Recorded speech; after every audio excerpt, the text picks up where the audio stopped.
الحمد لله نحمده ونستعينه ونستغفره ونؤمن به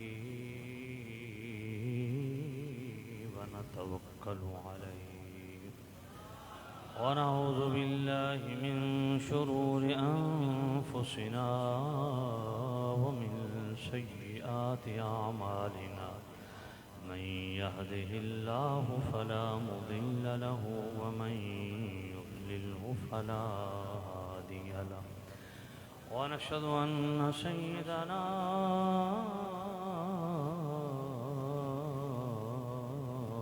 وسندنا طبيبنا وطبيب قلوبنا شفيعنا وشفاء صدورنا مطلوبنا مصحوبنا وموجودنا وأعلانا وأولانا ومولانا محمدا عبده ورسوله أما بعد فأعوذ بالله من الشيطان الرجيم بسم الله الرحمن الرحيم وإذ أخذ الله ميثاق النبيين لما آتيتكم من كتاب وحكمة ثم جاءكم رسول مصدق لما معكم لتؤمنن به ولتنصرنه قال أأقررتم وأخذتم على ذلكم إسري قالوا أقررنا قال فاشهدوا وأنا معكم من الشاهدين فمن تولى بعد ذلك فأولئك هم الفاسقون آمنت بالله صدق الله العلي العظيم صلى الله عليك يا رسول الله وسلم عليك يا حبیب اللہ. محبت سے پڑھ لیں صلی اللہ علیہ یا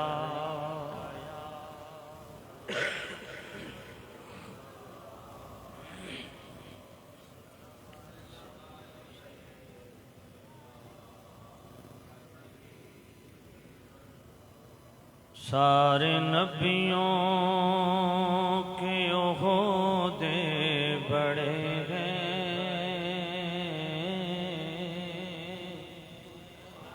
لیکن آقا کا منصب جدا ہے.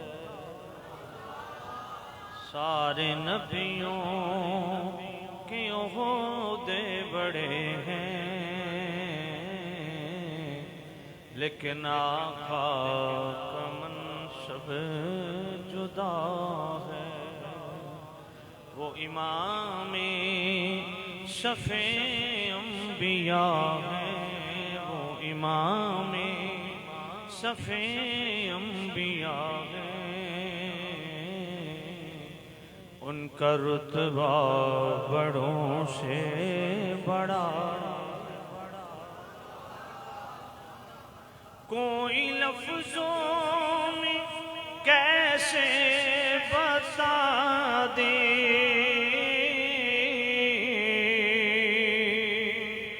ان کے رتبے کی حد ہے تو کیا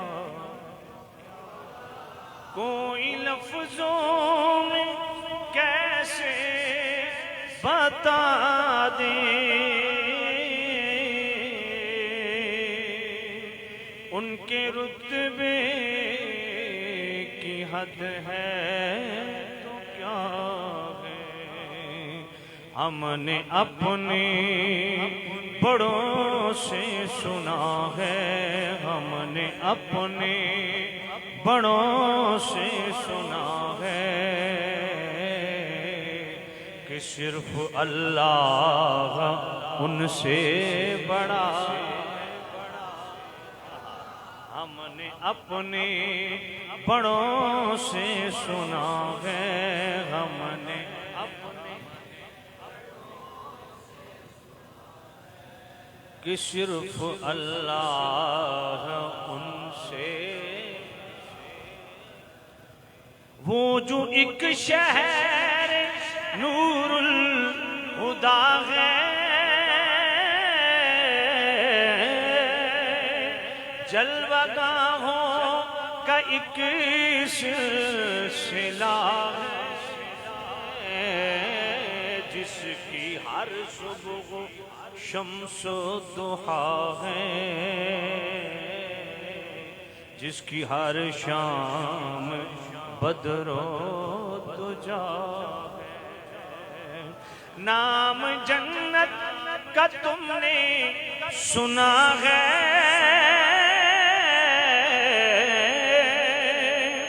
میں نے اس کا نظارہ کیا، نام جنت کا تم نے سنا ہے،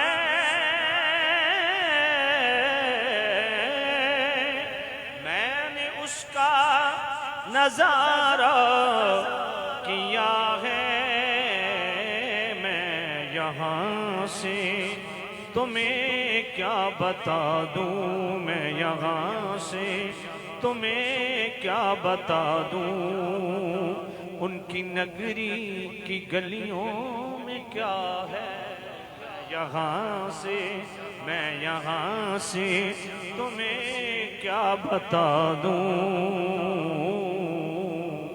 ان کی نگری کی گلیوں میں کیا ہے، مستقل ان کی چوکھٹی عطا ہو، میرے معبود یہ التجا ہے، کوئی پوچھے تو یہ کہہ سکوں میں، باب جبریل میرا پتہ ہے، کوئی پوچھے تو یہ کہہ سکوں میں، باب جبریل میرا پتہ ہے، سارے نبیوں پڑھے سارے نبیوں کے عہدے بڑے ہیں، لیکن آقا کا منصب، سارے نبیوں کے عہدے بڑے لیکن آقا کا منصب،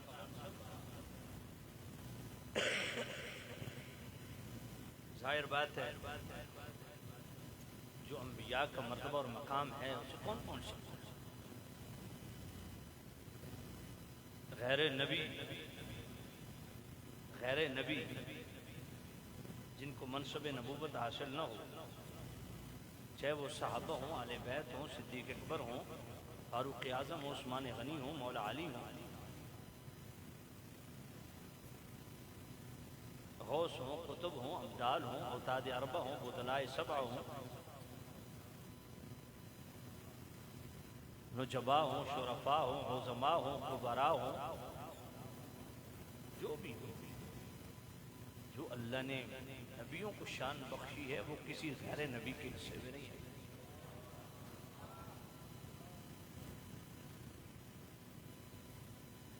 اور پھر معراج کی رات جہاں سارے نبی صف بصف ہو کے ہاتھ باندھ کے پیچھے کھڑے ہوں اور مصطفیٰ کے پیچھے کھڑے ہو کے پھر پیچھے سے امام صاحب کے اللہ ہو،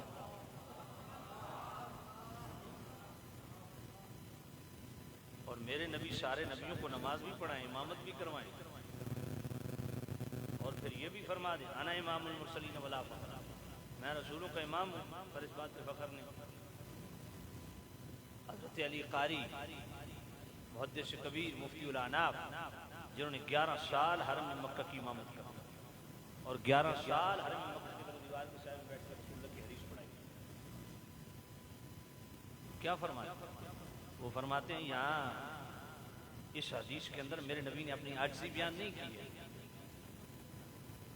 تو یہ سمجھے کہ حضور نے اپنی عاجزی کا اظہار کیا کہ میں رسولوں کا امام ہوں، پر اس بات پر فخر نہیں کرتا. فرمایا بات تو قابل فخر ہے. جی بھائی 1,24,000 کم و بیش نبی پیچھے ہاتھ باندھ کے کھڑے ہوں، یہ بات فخر والی نہیں تو کون سی فخر والی ہے بزرگوں؟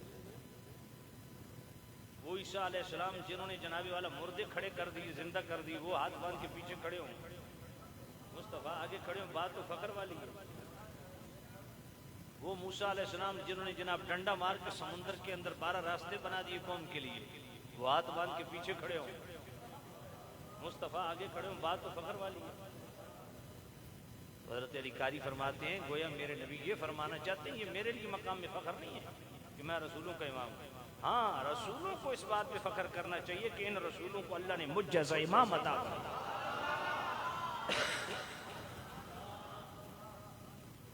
کوئی لفظوں میں کیسے بتا دے ان کے رتبے کی حد ہے تو کیا ہے بھائی، حد کسی کو ملے گی تو پھر بات ہے نا.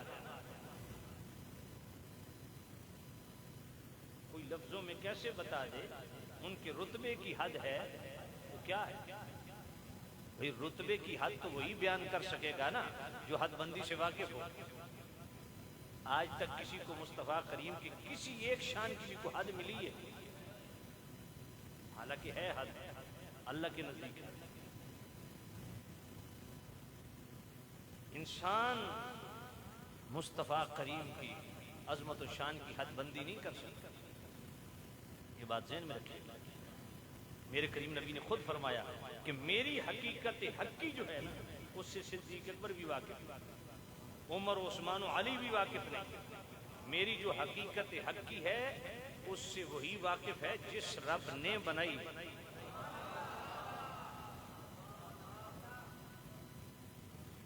بھئی ہم تو بڑے کمزور دماغ کے لوگ ہیں نا. عقول عشرہ سے جسے عقل اول قرار دیا گیا جبرائیل امین سیدی اعلی حضرت امام اہل سنت امام رضا رحمۃ اللہ تعالی علیہ فتاوی رضویہ شریف 30ویں جلد کا پہلا رسالہ تجلی یقین بین نبینا سید المرسلین 235. اور میں جبرائیل امین کا تعارف پتہ ہے تمہیں کیا ہے؟ جبرائیل امین عام فرشتہ نہیں، فرشتوں کا رسول ہے، بیت المعمور کا امام اور خطیب ہے. اور جبرائیل امین کا یہ شرف اور خاصہ ہے جو کسی اور کے حصے میں نہیں آیا. پہلی امتوں میں صرف آسمانی کتابوں کے حافظ نبی ہوا کرتے تھے، امتی نہیں. اور اس امت کے جو امتی مصطفیٰ کریم کے جو غلام ہیں امت محمدیہ میں، یہ صرف قرآن کے حافظ ہیں، پہلی کتابوں کے نہیں. خدا کی پوری کائنات میں ایک ہی ہستی ہے جبرائیل امین جو قرآن کا بھی حافظ ہے اور پہلی کتابوں کا بھی حافظ ہے.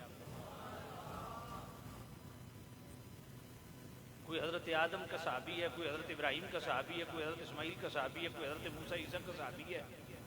اور ہم کس کے جناب والا غلام ہیں؟ صدیق اکبر کس کے صحابی ہیں؟ ہم امتی ہیں. امتیوں میں سب سے اعلیٰ صحابہ. تو کیا صحابہ یہ جو مصطفیٰ کریم کے صحابی ہیں یہ کسی اور نبی کے بھی صحابی ہیں؟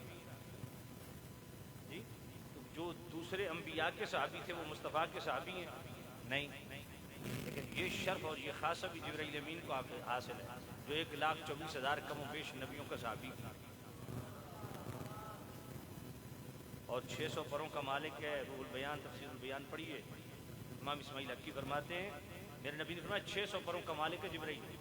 اور ایک پر کتنا بڑا ہے؟ 600 تو ایک سائڈ پہ رکھے نا. ایک پر جبرائیل پھیلائے نا تو پوری کائنات نیچے آ جائے.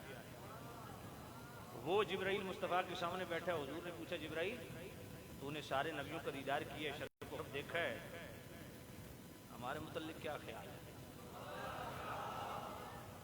یہ سوال بہت کچھ سمجھا دیتا ہے. یہاں اپنی رسالت تو منوانا ہے ہی نہیں نا. جبرائیل بھی جانتا ہے رسول ہے کیونکہ خود وہی لے کے آتا ہے. تو یہاں منوانا کیا چاہتے ہیں؟ 1,24,000 کم و بیش نبیوں کا ذکر کر کے پھر فرمایا ہمارے متعلق کیا خیال ہے؟ دیدار تو نے سب کا کیا ہے، ہمارے متعلق کیا خیال ہے؟ اس لیے میں اکثر اپنے سننے والوں کو یہی عرض کرتا ہوں کمڑیال والے ہو توڑے نال پر میری بہت پرانی یاری ہے تو کتنی بار آ کے بیٹھے کس سے کسی کے ساتھ بھی یاری دوستی سنگت رشتہ داری کرنی ہو نا تو پہلے اس سے پوچھ لیا کرو کہ میرے مصطفیٰ کے بارے میں کیا کیا. یاری دوستی سنگت رشتہ داری تعلق داری جب بھی کسی سے رکھو مصطفیٰ کو بیچ میں رکھو. جس سنی کو یا رسول اللہ کہے بغیر گزارا نہیں ہوتا وہ اس سے یاریاں کیسے رکھتا ہے جو یا رسول اللہ سن نہیں سکتا. اور پھر جن کو مصطفیٰ نے ہمیشہ ساتھ رکھا حضور کے یاروں کے ساتھ جو یاری نہ رکھ سکے تم ان کے ساتھ رشتہ داری رکھو تو پتہ نہیں کس طرح کا ایمان ہے. بات سمجھے دوستو؟ جبرائیل امین سے یہ سوال پوچھنا بڑے بڑے مسئلے حل کر دیتا ہے. اس لیے میں آگے چلتا ہوں کہیں اسی پہ سارا وقت نہ گزر جائے.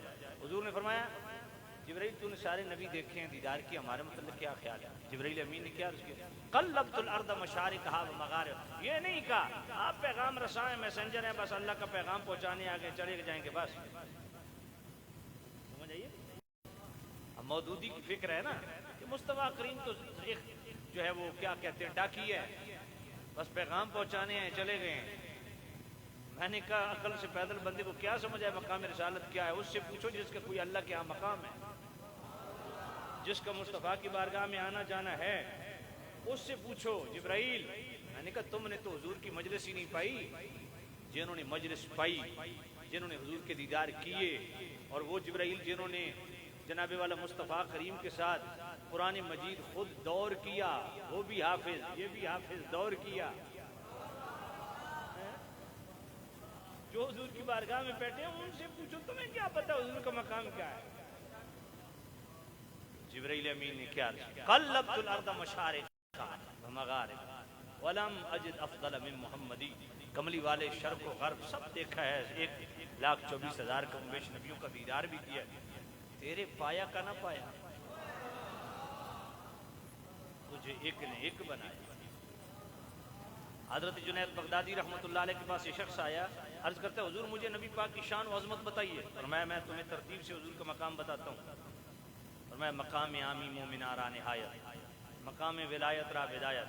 فرمایا جہاں تمام عام مومنوں کے مقام کی انتہا ہو جائے گی نا وہاں سے مقام ولایت کی ابتدا ہوتی ہے.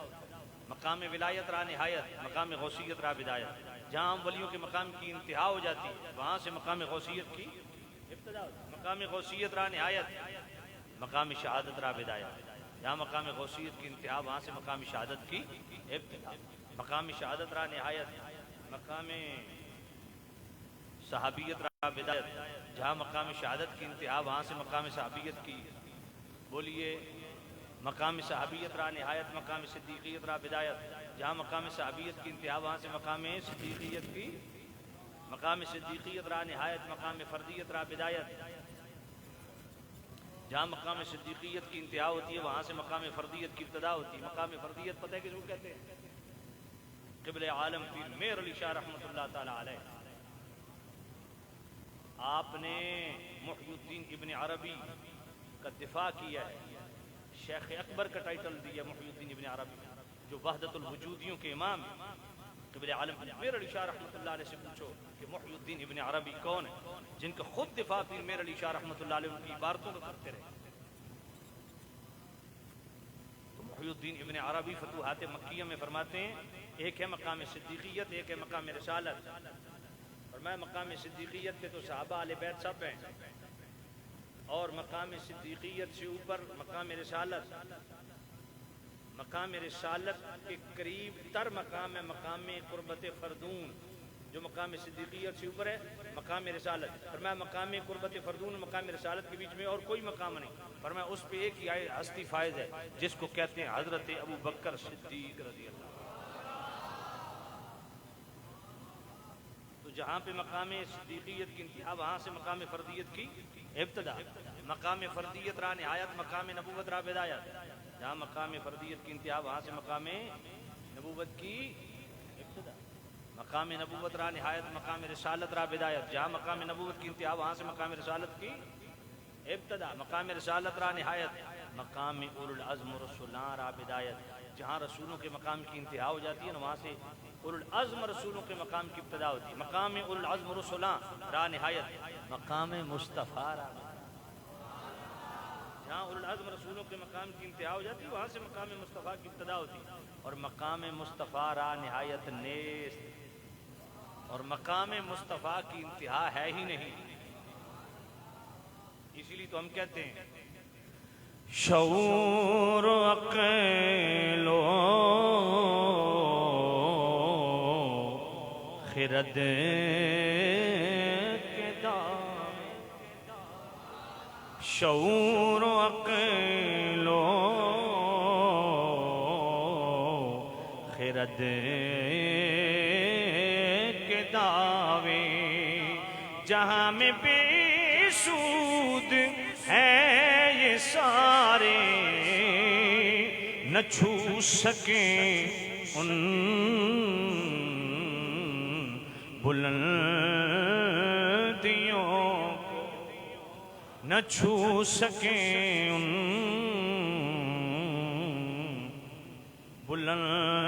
بلندیوں کو جہاں مقام محمدی ہے بشیر کہیے نذیر کہیے ان سراج منیر کہیے جو سر بسر ہے کلام میرا جو سر بسر ہے کلام میرا بھی وہ میرے آقا کی زندگی ہے بسر کلام میرا آئے تو سامنے اسی لیے میرے اعلیٰ حضرت فرمایا نا تیرے تو وصف اے بے تناہی سے ہیں بری حیران ہوں میرے شاہ میں کیا کیا کروں یعنی بلا آپ کی جتنے بھی اوصاف ہیں نا انتہا کے عیب سے بری ہیں کیونکہ انتہا ایک عیب ہے انتہا عیب ہے کیسے انتہا کیسے کیونکہ جستجو ختم ہو جاتی ہے مثال کی طور پر میں کہوں یار یہ کتنے منزلہ مسجد ہے آپ کہیں گے جناب میں نے کہا نہیں دوبارہ دیکھو کہیں گے یہ ہماری مسجد ہے ہم نے خود بنائی ہے میں نے کہا نہیں دوبارہ دیکھو آپ دیکھیں گے نہیں دیکھیں گے کیونکہ آپ کو تسلی ہے بھئی ایک ہی منزل ہے میں زیادہ فورس کروں گا تو چلو آپ کہیں گے جناب ایک عالم دین کہہ رہے ہیں تو حکم مانتے ہو آپ دوبارہ کر دیکھ لیں گے تیسری بار نہیں دیکھیں کیوں نہیں دیکھیں کیونکہ حد مل گئی جب حد مل جائے جستجو ختم ہو جاتی ہے رب نے مصطفیٰ کو بنائی ایسا کہ رب چاہتے ہی نہیں کسی موڑ پہ میرے نبی کی جستجو ختم ہو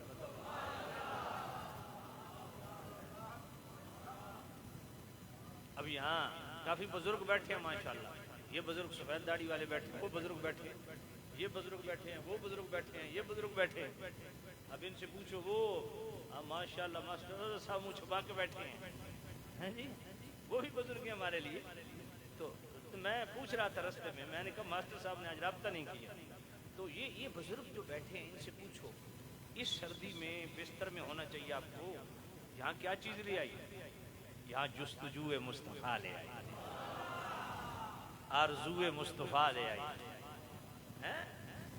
بھئی طلب ختم نہیں ہوئی نا بزرگوں کی کیوں نہیں ختم ہوئی کیونکہ حد ملی نہیں ہر دفعہ نئی لذت محسوس کرتے یار کا تذکرہ جس رنگ میں ہو پیار آتا ہے اللہ تیرے تو وصف اے بے تناہی سے ہیں بری حیران ہوں میرے شاہ کیا کیا زندگیاں ختم ہوئیں قلم ٹوٹ تیرے اوصاف کا ایک باب پورا نہ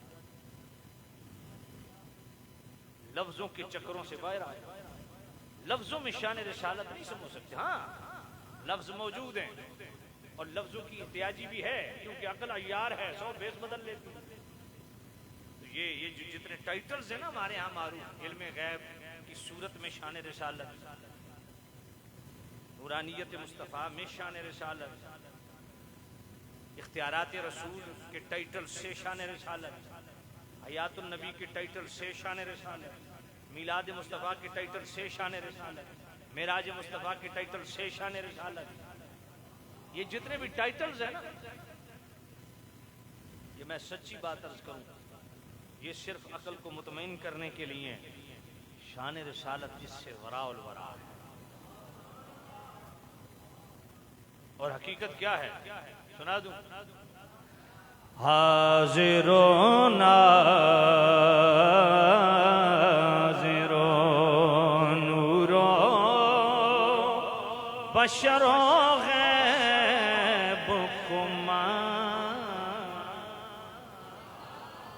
حاضر و ناظر و نور و بشر و غیب کمان، حاضر و ناظر و نور و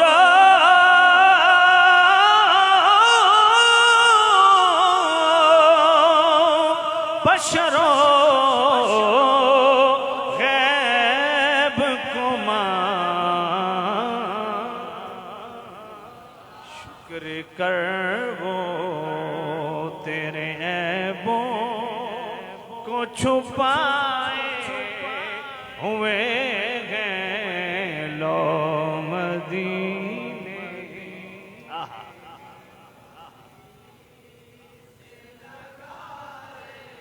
مل کے پڑھ لیں، لو مدینے کی تجلی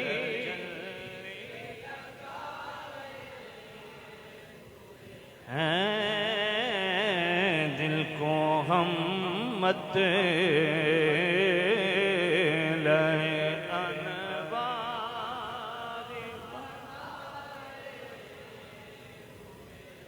قبر کی نیند سے اٹھنا کوئی آسان نہ تھا، ہم تو محشر میں انہیں دیکھنے، یار مل کے پڑھ لیں، لو مدینے کی تجلی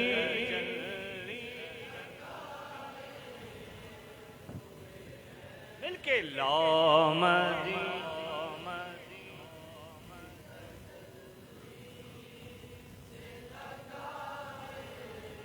حاضر و ناظر و نور و بشر و غیب کو مان، کیونکہ یہ قرآنی ٹائٹلز ہیں، ان کو مان، قرآنی ٹائٹلز ہیں، اور ان کو مان، کیوں مان؟ کیونکہ ادھر سے مہربانیاں کتنی ہیں، وہ شفیع روز جزا ہیں، قیامت کے دن مصطفیٰ نہیں کام آنا ہے، انہوں نے تیری داد رسی فرمانی ہے، تیرے عیب جتنے بھی ہوں گے مصطفیٰ کی شفاعت اس پہ پردہ ڈالے گی۔ توجہ ہے کوئی؟ اللہ تو سامع نزید ہم لفظ جو ہے نا، لفظ میں اکثر اپنے ساتھیوں کو ایک بات کہتا ہوں، آپ کو بھی کہتا ہوں، بحث مبحثن میں نہ پڑا۔ ہمارے ہاں ایک ٹرینڈ ہے آج کالج یونیورسٹیوں میں، ایجوکیشن ڈپارٹمنٹ میں ایسی کالی بھیڑیں گھسی ہوئی ہیں، ایسے بھی پروفیسر لیکچرار وغیرہ ہیں جن کا نصاب کچھ ہوتا ہے، تنخواہ کسی چیز کی لیتے ہیں اور بیان کچھ اور ہو رہا ہے۔ یہ آپ کا بھی تجربہ ہوا ہوگا بھئی، ماسٹر کو تنخواہ دی جا رہی ہے جناب یہ میتھ پڑھائے، بیالوجی پڑھائے، ایسے ہی ہے نا، دیگر علوم پڑھائے، سائنس پڑھائے، لیکن وہاں کیا ہوتا ہے؟ وہاں مذہب کے حوالہ سے اختلافی گفتگو ہوتی ہے یا نہیں ہوتی؟ سامع نزید شام ہمارے نوجوان اس وجہ سے ذہن پراگندہ ہو جاتے ہیں، پھر تعجب ہوتا ہے اس پہ کہ ایک بندے نے مدرسے کا منہ تک نہیں دیکھا، علم کی ہوا نہیں لگی، وہ حضور کے علم غیب پہ منہ مار رہا ہے۔ ایک شخص کا اپنے گھر اپنی بیوی پہ اختیار نہیں چلتا تو وہ اختیارات رسول پہ تانا زنی کر رہا ہے. تعجب ہے یا نہیں؟ کتنا ظلم ہے کہ اللہ کے محبوب نبی کو ہم کس طرح کس سطح پہ ڈسکس کر رہے ہیں، اور ڈسکس کون کر رہے ہیں؟ جس کو علم کی ہوا بھی نہیں ہے. اس لیے بحث نہ کیا کرو، کیونکہ آپ سنی ادب والے لوگ ہو، محبت والے لوگ ہو، اپنا ایمان بچایا کرو. کوئی بندہ اس طرح گلے پڑ جائے، اسے کہو یار بات یہ تو عالم میں عالم، کس ذات کے متعلق بات کر رہا؟ کیونکہ وہ بدتمیز ہے، منہ پھٹ ہے. اس کو مولویوں نے اپنے مولویوں نے پڑھائی اتنا سارا، وہ بولے گا منہ پھاڑ کے بولے گا. دوسری قوم ہے وہ جناب والا جب بھی صحابہ کے متعلق بات کرے گی کوئی لحاظ حیا شرم نام کی چیز نہیں ہے، منہ پھاڑ کے جناب یوں بک دیتے. آپ سنی حضور کی نسبتوں کا ادب کرنے والے، اس لیے بالکل بحث مباحثہ نہ کیا، کیونکہ ممکن ہے جذبات میں آپ افراط و تفریط کے شکار ہو جائیں، ایمان خطرے میں پڑ. لیکن ایک بات، کئی لیچڑ قسم کے بندے ہوتے ہیں نہیں کرتے، ان کے لیے میں بخاری شریف کی حدیث پڑھ دیتا ہوں، اس کو آپ اپنے پلے باندھ لیں، ساری زندگی کام دے گی. ذرا توجہ سے بخاری شریف کی حدیث. میرے نبی نے فرمایا رکعتین من الفجر خیر من الدنیا والآخرہ. رکعتین من الفجر خیر من الدنیا والآخرہ. حضور نے فرمایا ساری دنیا آخرت، دنیا اور آخرت، ساتوں زمین، ساتوں آسمان، 14 طبق سارے سمیٹ کے ایک پلڑے میں رکھ دو، اور دوسرے پلڑے میں میری صرف فجر کی 2 سنتیں رکھ دو. اللہ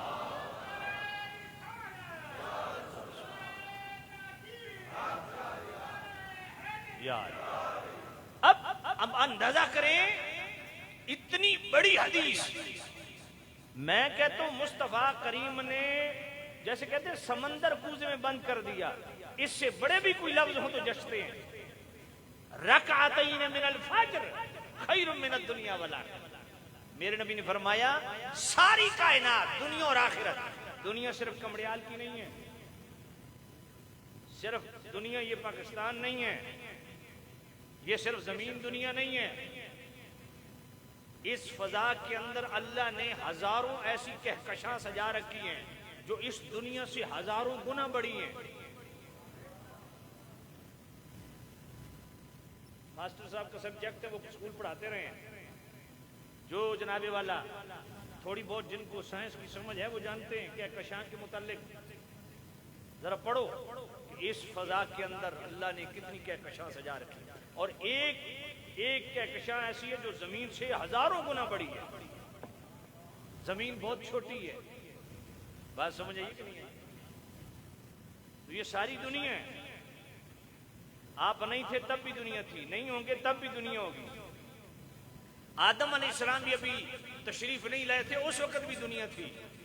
تو خدا کی دنیا کتنی وسیع ہے، کوئی پیمانہ بنا ہے کہ اس کو ناپ تول کر سکے، بس اس کی پیمائش کر سکے. اور پھر آخرت تو آخرت ہے. میرے نبی نے فرمایا ساری دنیا آخرت سب کچھ سمیٹ کے ایک پلڑے میں رکھو، اور دوسرے پلڑے میں میری صرف فجر کی 2 سنتیں رکھو. 2011 میں یو اے ای گیا، 36 خطابات وہاں میں نے کیے. ابو ظبی سے خطاب کر کے میں شارجہ کی طرف آ رہا تھا، مجھے ساتھیوں نے کہا کہ جی 2 بڑے خوبصورت ہوٹل ہیں، اگر آپ ان کو وزٹ کرنا چاہیں، اجمیرہ اور برج العرب، دونوں سمندر کے اندر ہیں. برج العرب جو ہے وہ بالکل سمندر کے اندر ہے، اجمیرہ سمندر کی باؤنڈری پہ. برج العرب میں نے دیکھا اس وقت 2011 کی بات کر رہا ہوں، اس کی ہوٹل کی انٹری کے 200 ریال تھے صرف انٹری کے. اور جب میں نے برج العرب دیکھ کے آ کے بیٹھا نا تو میں ششدر رہ گیا، آنکھیں چندے آ گئی. مجھے ساتھی پوچھتے ہیں جی کیسا لگا ہوٹل؟ میں نے کہا میرے منہ زبان نکل گئی، میں نے کہا واہ میرے اللہ تیری جنت. کہا جی یہاں جنت کیسے یاد آ گئی؟ میں نے کہا یار انسان کا بنایا ہوا ہوٹل اگر اتنا خوبصورت تو رب کی سجائی ہوئی جنت کتنی حسین ہے. ہمارے نعت خان تو ایسے منہ پھاڑ کے بول دیتے ہیں نا، جس جنت تو مان کرنو اس جنت مول نہ وڑسوں. تو میں کہا پترو کتنے وڑسوں؟ پوچھو نا بھئی یہ عوام دے سامنے یہ شعر پڑھ دے پہ ہو. جنت وہ نعمت ہے جس کی تمنا نبیوں نے کی ہے، جس کی دعائیں نبیوں نے کی ہیں، اور نبیوں نے اپنی امتیوں کو یہ سبق پڑھایا کہ جنت کی طلب کیا. آخر جی فلاں بزرگ کا کلام ہے. میں کیا بات وہ یہ جڑے میاں بخش صاحب رحمۃ اللہ فرمایا نا کہ خاصاں دی گل آما اگے نہیں مناسب کرنی. گل سمجھے؟ میں کیا اب کس طور میں یہ بات کر رہے ہیں کہ جب لوگوں کے عقائد میں بھی جناب والا خرابیاں پیدا ہو گئی ہیں, بد عملی بھی انتہا ہو چکی ہے, آپ اس ماحول میں یہ بات کر رہے ہیں. میں نے کہا اس جنت کو بھی سمیٹ کے اسی پلڑے میں رکھ دیں. عرش و کرسی لوح و قلم اس کا تعلق آخرت سے, اس کو بھی لپیٹ کے اسی پلڑے میں رکھ دیں. اور دوسرے پلڑے میں میرے نبی کی صرف فجر کی 2 جتنے کوئی علوم تمہیں مل سکتے ہیں, جس کو تم اختیارات کا نام دے سکتے ہو, کسی بھی ٹائٹل سے کوئی کمال جس کو تم شمار کر سکو, اسی پلڑے میں رکھ. دوسری پلڑے میں صرف فجر کی 2 سنت. میرے نبی کی فجر کی 2 سنت خدا کی پوری کائنات میں بھاری. ایک بات کہتا ہوں, ناراض نہ ہونا, اپنے ایمان سے بتاؤ کتنا بد نصیب اور بدبخت انسان وہ ہے جو فجر کی اذان ہو اور سویا رہے اور نماز نہ پڑھ سکے. جس خیر کو ڈھونڈنے کے لیے تم دکان کھولتے ہو نا, اس کو خیر کا نام دیتے ہو, اپنی جاب کو خیر کا نام دیتے ہو, اپنے کاروبار کو خیر کا نام دیتے ہو. میں نے کہا یہ بہت قلیل چیز ہے, مکھی کے پر کی حیثیت نہیں ہے. لیکن آؤ, جو بندہ چاہے میں صبح اٹھوں تو کائنات کی ساری سعادتیں میری جھولی میں ہوں, دنیا اور آخرت کی ہر خیر میری جھولی میں ہو, وہ مسجد میں آ کے 2 رکعت سنت پڑھ لیں. بات سمجھ نہیں ہے آپ؟ فجر کی نماز پڑھ کے فخر کرے کہ الحمدللہ میں نے دنیا اور آخرت کی ساری سعادتیں اکٹھی کر لی. اپنے ایمان سے بتاؤ میزان لگے گا قیامت کے دن کے نہیں؟ اس پہ وزن ہوگا نہیں؟ ہوگا نا.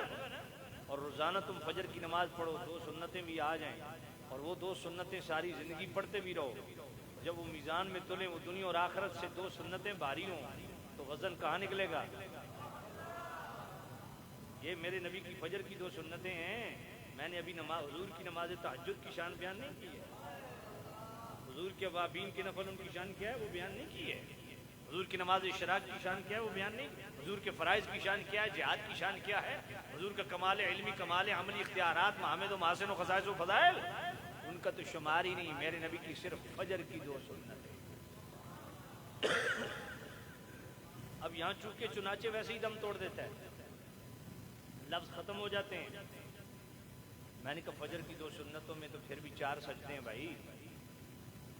کتنے سجدے ہیں؟ میرے نبی کے قیامت کا ایک سجدہ کیا کرے گا؟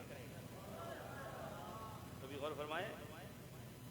جب جناب سوا نیزے پہ سورج ہوگا, تانبے کی زمین ہوگی, خدا اور غضب اور جلال اپنے انتہا پہ ہوگا, اب اس وقت سارے اکٹھے ہو کے, کوئی وہابی ہے, شیعہ ہے, دیوبندی ہے, سنی ہے, کوئی بھی ہے, سب اکٹھے ہو کے, پہلی امتیں, یہ امت, سارے مل کے سب سے پہلے حضرت آدم کے پاس جائیں گے. اے آدم, آپ اللہ کی بارگاہ میں عرض کریں, ہماری سفارش کریں.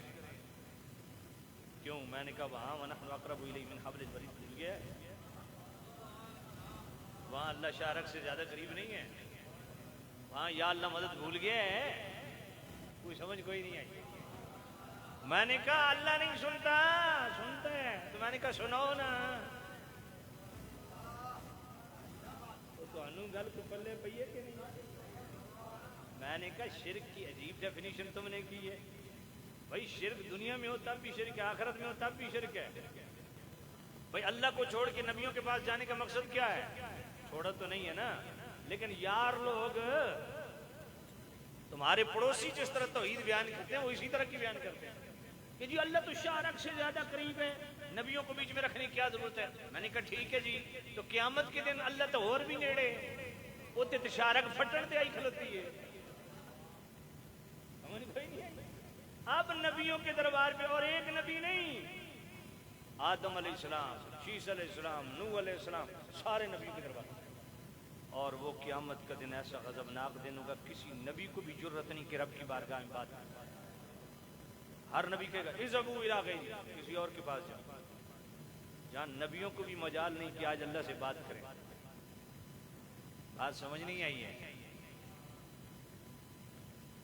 میں نے کہا اللہ تو 70 ماؤں سے بڑھ کے پیار کرتا ہے نا، عرض کرو نا، گل سمجھ پلے پیے کوئی نہیں. میں کہوں یا اللہ مدد بھول گیا. اچھا ایک بات بتاؤ، مشکل میں پھنسے ہیں نا، حضور نے فرمایا کوئی گٹوں تک، کوئی گھٹنوں تک، کوئی ناف تک، کوئی کندھوں تک اپنے پسینے میں ڈوبا ہوا، سارے نبیوں کے پاس گھوم. میں نے کہا کیوں؟ مشکل میں پھنس گئے. تو کیا نبی مشکل کشا ہے؟ سمجھ نہیں آئی ہے. اور بھائی نبیوں کے پاس کیا عقیدہ لے کے جا رہے ہو؟ نبیوں کو مشکل کشا سمجھتے ہو؟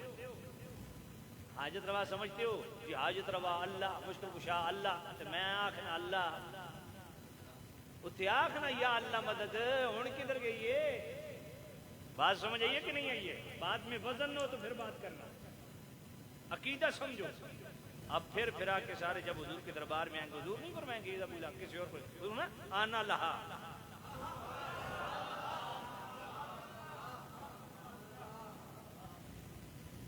اب مجھے بتاؤ کہ یہ مصطفیٰ کو بیچ میں کیوں رکھا جا رہا ہے؟ قیامت کے دن سارے نبیوں کے دربار گھومو گے اور آخر میں مصطفیٰ کو بیچ میں رکھو گے، وسیلہ بناؤ گے، تو پھر قیامت والے دن ضرور لتر کھانے ہیں. آج لے ان کی پناہ.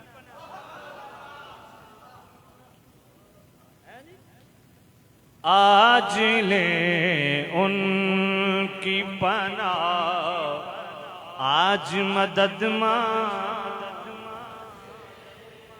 آج لے ان کی پناہ، آج مدد مانگ ان سے،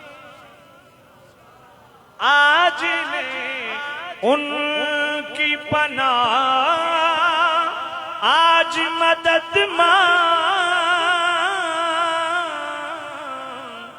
ان سے، پھر نہ مانیں گے قیامت میں اگر میں نے کہا کل جب بستر اٹھا کے سارے ٹرے پھر سو، آج میں کہ مشکل حل اپنی رکھو انہوں نے سر تک قرآن. قیامت کے دن مشکل کیسے حل ہوگی؟ حاجت روا کون بنے گا؟ مشکل کشا کون بنے گا؟ جو اللہ کو راضی کرے گا. اچھا میرے اللہ یہ جتنے نوکار ہیں، تیرے برگزیدہ بندے ہیں، ان کو تو جنت بھیج دے. باویں نیک تے باویں بد دے، کسی نال گل ہی کوئی نہیں جدو تک سونا نبی گل نہ کر. آپ کہیں گے جناب یہ تو خطیبانہ جملہ نہ بخاری کے لفظ ہے. جب سارے امتی حضور کی بارگاہ میں جائیں گے نا، حضور سر سجدے میں رکھ دیں گے. ایک جملہ بولنے لگا ہوں اور اسے سنیے گا. میں نے کہا تمہیں سجدہ کیوں نہیں یاد رہا؟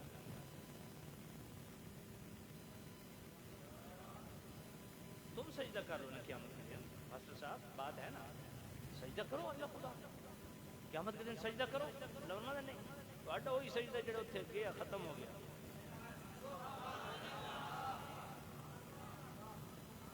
اور مصطفیٰ کا سجدہ وہ ہے جو قیامت کے دن بھی جاری ہے، اور مصطفیٰ کا سجدہ وہ ہے جس پہ قیامت کے دن بھی نتیجہ مرتب ہو رہا ہے.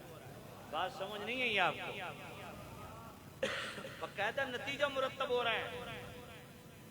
اللہ کا غضب اور جلال رحمت میں بدل رہا ہے. حضور کا صرف ایک سجدہ. اچھا مجھے ایک بات بتا، دیانتداری اللہ نے پتا نا بھی یہ جنتی یہ جنمی پتا، تو پھر جنت جنت جنت جنت جنت بھیجنا بھیج چھوڑے، جنت جہنم بھیجنا، یہ پیڑ لاون کی کیڑی لوڑ ہے؟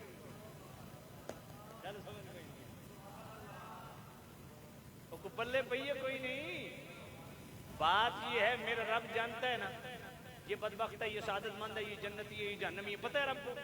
بولیے پتہ ہے نا. تو اللہ جس کو جنت بھیجنا بھیج دے، جس کو دوزخ بھیجنا بھیج دے. اے میدان سجاون کی کڑی لوڑ آئی. اور میں یہی تو بتانا تھا. وہ علامہ عاطف صاحب وہ شعر کیسے ہے؟ صفی و نجی، کلیم و نجی، مسیح و صفی، خلیل و رضی، رسول و نبی. نہیں آگے کیا ہے؟ عتیق و وسیع. نہیں وہ شعر کس طرح ادا؟ کسی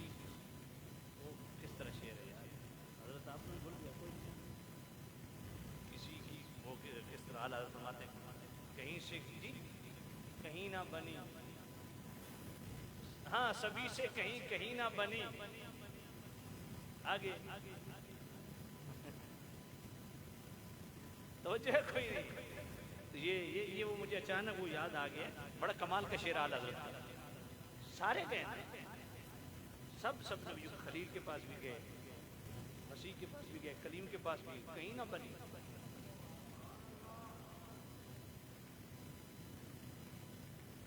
خلق پھری تو تمہارے لیے اس طرح کہتا ہے نہیں اسی نعت کا وہ مصرع ہے. تو خیر میں عرض کر رہا ہوں بھائی اللہ کو پتہ ہے نا دوسری جنتی کون ہے، تو یہ اتنا میدان سجانے کی کیا ضرورت ہے. فرمایا یہ مقام مصطفیٰ بتانے میرے نبی کا ایک سجدہ اپنے ایمان سے بتاؤ مشکل میں پھنسے لوگوں کو کون کام آیا، مشکل کشا کون بنا. اچھا میں ایک بات بتا رہا ہوں، آپ خوش ہوں گے سن کے، کمال کی بات ذرا توجہ کیجیے. جب مصطفیٰ کریم صاحب اللہ صلی اللہ علیہ وسلم نے ہجرت کی نا تو مشرکین مکہ نے اعلان کیا کہ جڑا مصطفیٰ دی خبر دے سی اس نے 100 اونٹ سرخ عمدہ کوہان والے انعام دیا جائے گا. اس وقت ایک سرخ اونٹ عمدہ کوہان والا کسی کے دروازے پہ کھڑا ہو تو یوں سمجھے مرسیڈیز کھڑی ہے، اتنا قیمتی. تو 100 اونٹ، اس لالچ میں سارے بھاگے حضور کو ڈھونڈنے. بالآخر حضرت سراقہ حالت ایمان میں نہیں حالت کفر میں، بعد میں ایمان لائے. حضرت سراقہ رضی اللہ تعالیٰ عنہ گھوڑا دوڑاتے دوڑاتے حضور کے قریب پہنچے کہ حضور کو پکڑوں اور مشرکین مکہ کے حوالے کروں، انعام لوں. جو قریب پہنچے نا جناب ہجرت کا کوئی بھی باب آپ کھولیں اس چیپٹر میں یہ واقعہ آپ کو ملے گا. ان کے جناب گھوڑے کے پاؤں زمین میں دھنس گئے. ایسا ہے یا نہیں؟ گھوڑے کے پاؤں زمین میں دھنس گئے. میں نے کہا کس کے حکم پہ دھنسے؟ کہا جی اللہ نے زمین کو حکم دیا. تو میں نے کہا کس کے حکم پہ زمین نے چھوڑا؟ بات سمجھ نہیں آئی ہے. اب ظاہر بات انہوں نے یا اللہ مدد تو نہیں کہا کیونکہ وہ مسلمان ہی اس وقت نہیں تھے. تو کس کو کہا ہوگا؟ کس کو حاجت روا سمجھا ہوگا؟ کس کو مشکل کشا سمجھا ہوگا؟ یقیناً حضور کی بارگاہ میں عرض کیا، عربی میں کیا ہوگا نا. وہ لفظ کیسے ہوں گے؟ میرا خیال ہے یہی ہوں گے، یا رسول اللہ انظر حالنا.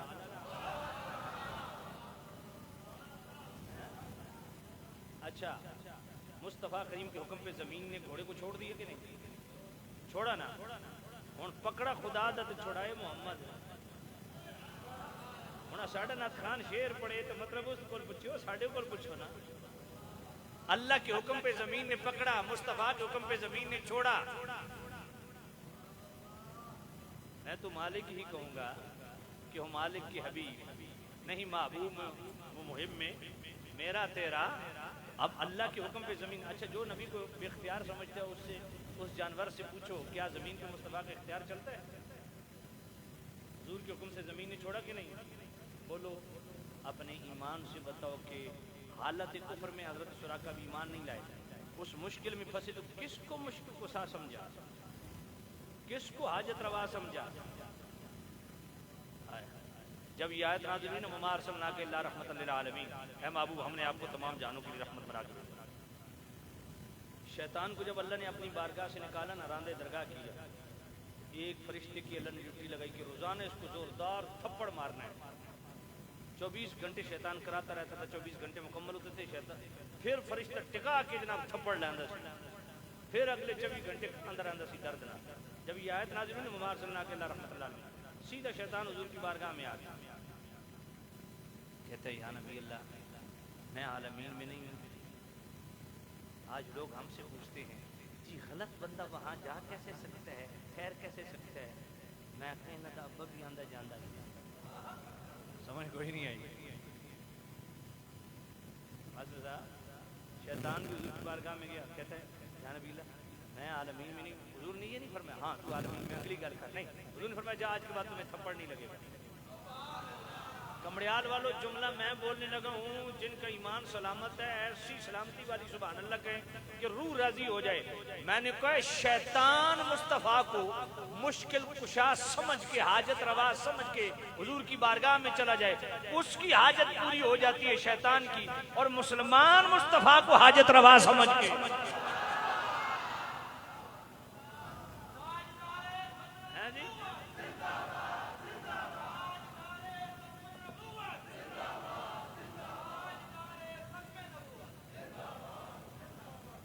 جو ہے کوئی نہیں. اللہ, میں نے کہا قیامت کے دن مصطفیٰ کا ایک سجدہ, صرف حضور کے صرف ایک سجدے کی یہ شان ہے. اور پھر یہ بھی نہیں ہے اللہ, پھر بھی نہیں, نا اللہ فرمائے گا ارفع راسک یا پیارے سر اٹھا, وصل تو منگ عطا کیا جائے گا, وشفا تو شفا, شفا بخشش کا سوال کر تو مالک تو بخش دے. حضور نے کیوں آخدا؟ یہ شفاعت عربی کا لفظ ہے, میں نے کہا کبھی اس کا ترجمہ بھی کر لو. شفاعت کا معنی ہے بخشش طلب کرنا. کئی جاہل کہتے ہیں اللہ شفاعت کرے گا, میں نے کہا بڑے جاہل ہو, اللہ شفاعت کا خالق و مالک ہے, اللہ شفاعت نہیں کرے گا. شفاعت کا مطلب ہے بخشش کا سوال کرنا. اللہ کے اوپر کوئی اور اللہ ہے جس کو یہ اللہ سوال کرے گا بخشش کا؟ بھائی بخشش طلب کریں گے نبی, شفاعت کریں گے نبی ولی. شفاعت کو بنایا اللہ نے, اللہ شفاعت کرے گا نہیں, کیونکہ شفاعت کا معنی ہے بخشش طلب کرنا. اللہ فرمائے گا محبوب وشفا تو شفا, محبوب تو بخشش مانگتے بخشا وگر نہ کھلوتے رہو.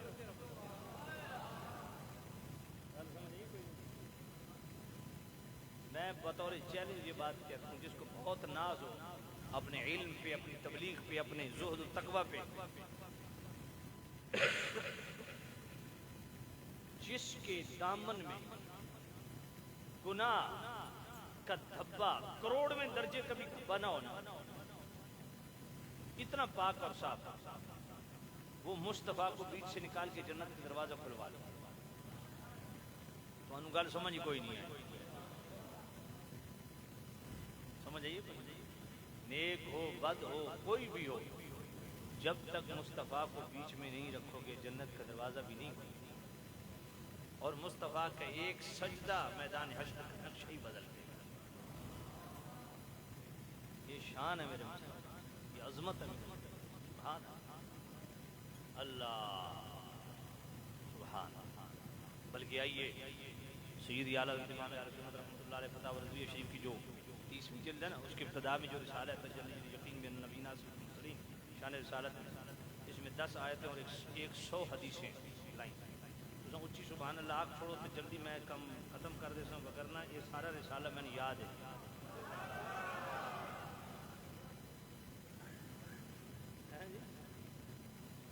ہاں یہ گل سوچ لو, جی جلدی جان چھڑاونی ہے تو کھچ کے سبحان اللہ, نہیں تو پھر پوری جناب والا کتاب پوری میں پڑھ دینی. اچھا چلو تھوڑے ذوق نو میں پھر آیت پڑھن لگا. پہلی آیت جو اعلی حضرت نے شان رسالت میں لائی, آیت میثاق, وہ کیا ہے؟ وَإِذْ أَخَذَ اللَّهُ مِيثَاقَ النَّبِيِّينَ لَمَا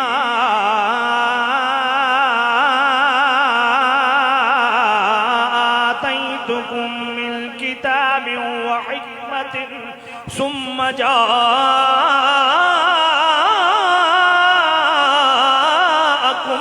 رسول مصدق لما معكم لتؤمنن به ولتنصرن.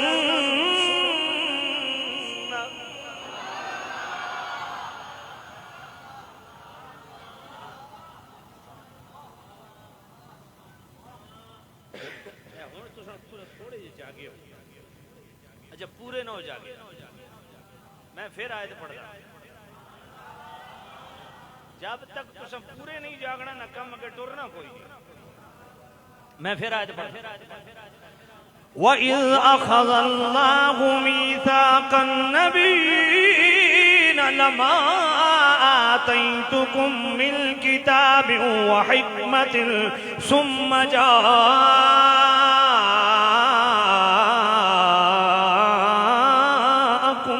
رسول مصدق لما معكم لتؤمنن به ولتنصرن.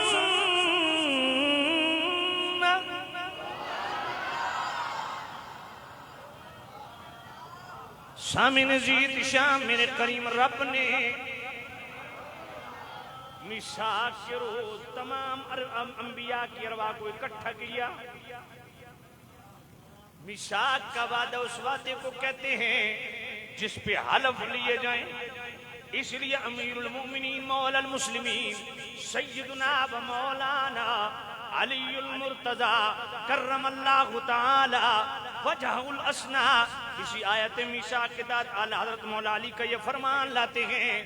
مولا علی فرماتے ہیں لوگوں اللہ نے سارے نبیوں کو اکٹھا کیا اور مصطفیٰ سے وفا نبھانے کے لیے حلف برداری کی تقریب رکھی. اللہ نے فردن فردن ہر نبی سے حلف لیا, قسمیں اٹھوائیں. کس بات کی؟ فرمایا تمہیں نبوت بھی ملے گی, رسالت بھی ملے گی, حکمت بھی ملے گی. شرط ایک ہی ہے ثم جاءکم رسول مصدق لما معکم لتؤمنن به ولتنصرن.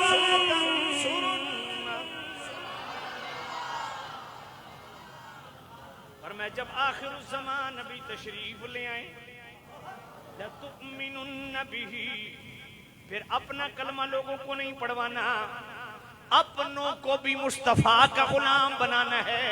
لَتُؤْمِنُنَّ بِهِ, ضرور بالضرور مصطفیٰ پہ ایمان لانا. وَلَتَنْصُرُنَّ, ضرور بالضرور مصطفیٰ کریم کے ساتھ مل کے غلبہ اسلام کے لیے محنت کرنا. اب اعلیٰ حضرت نے کمال کی بات لکھی. سیدی و مرشدی آقائی و مولائی امام اہل سنت مجدد دین و ملت الشاہ امام احمد رضا رحمت اللہ علیہ فرماتے ہیں اللہ نے سارے نبیوں کی ارواح کو اکٹھا کیا, باقاعدہ حلف اٹھوائے مصطفیٰ سے وفا نبھانے کے. کیا مجلس ختم ہو گئی؟ مجلس برخاست ہو گئی؟ نہیں. آگے کیا فرمایا؟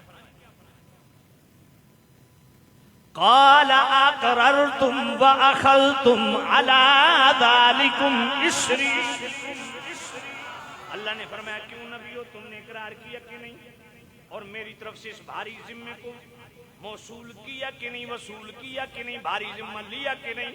قالوا اقررنا, اے اللہ ہم نے اقرار کیا کہ ہم مصطفیٰ سے وفا نبھائیں گے. کیا مجلس ختم ہو گئی؟ نہ. قال فاشهدوا, اے نبیو جو مصطفیٰ سے وفا نبھانے کا تم نے عہد کیا ہے اس پہ ایک دوسرے کے گواہ بن جاؤ. پھر مجلس ختم ہوئی. نہ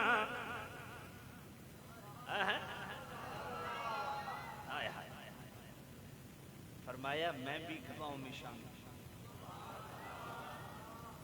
فمن شاہد ذالک من, فرمایا میں بھی گواہوں میں ہوں.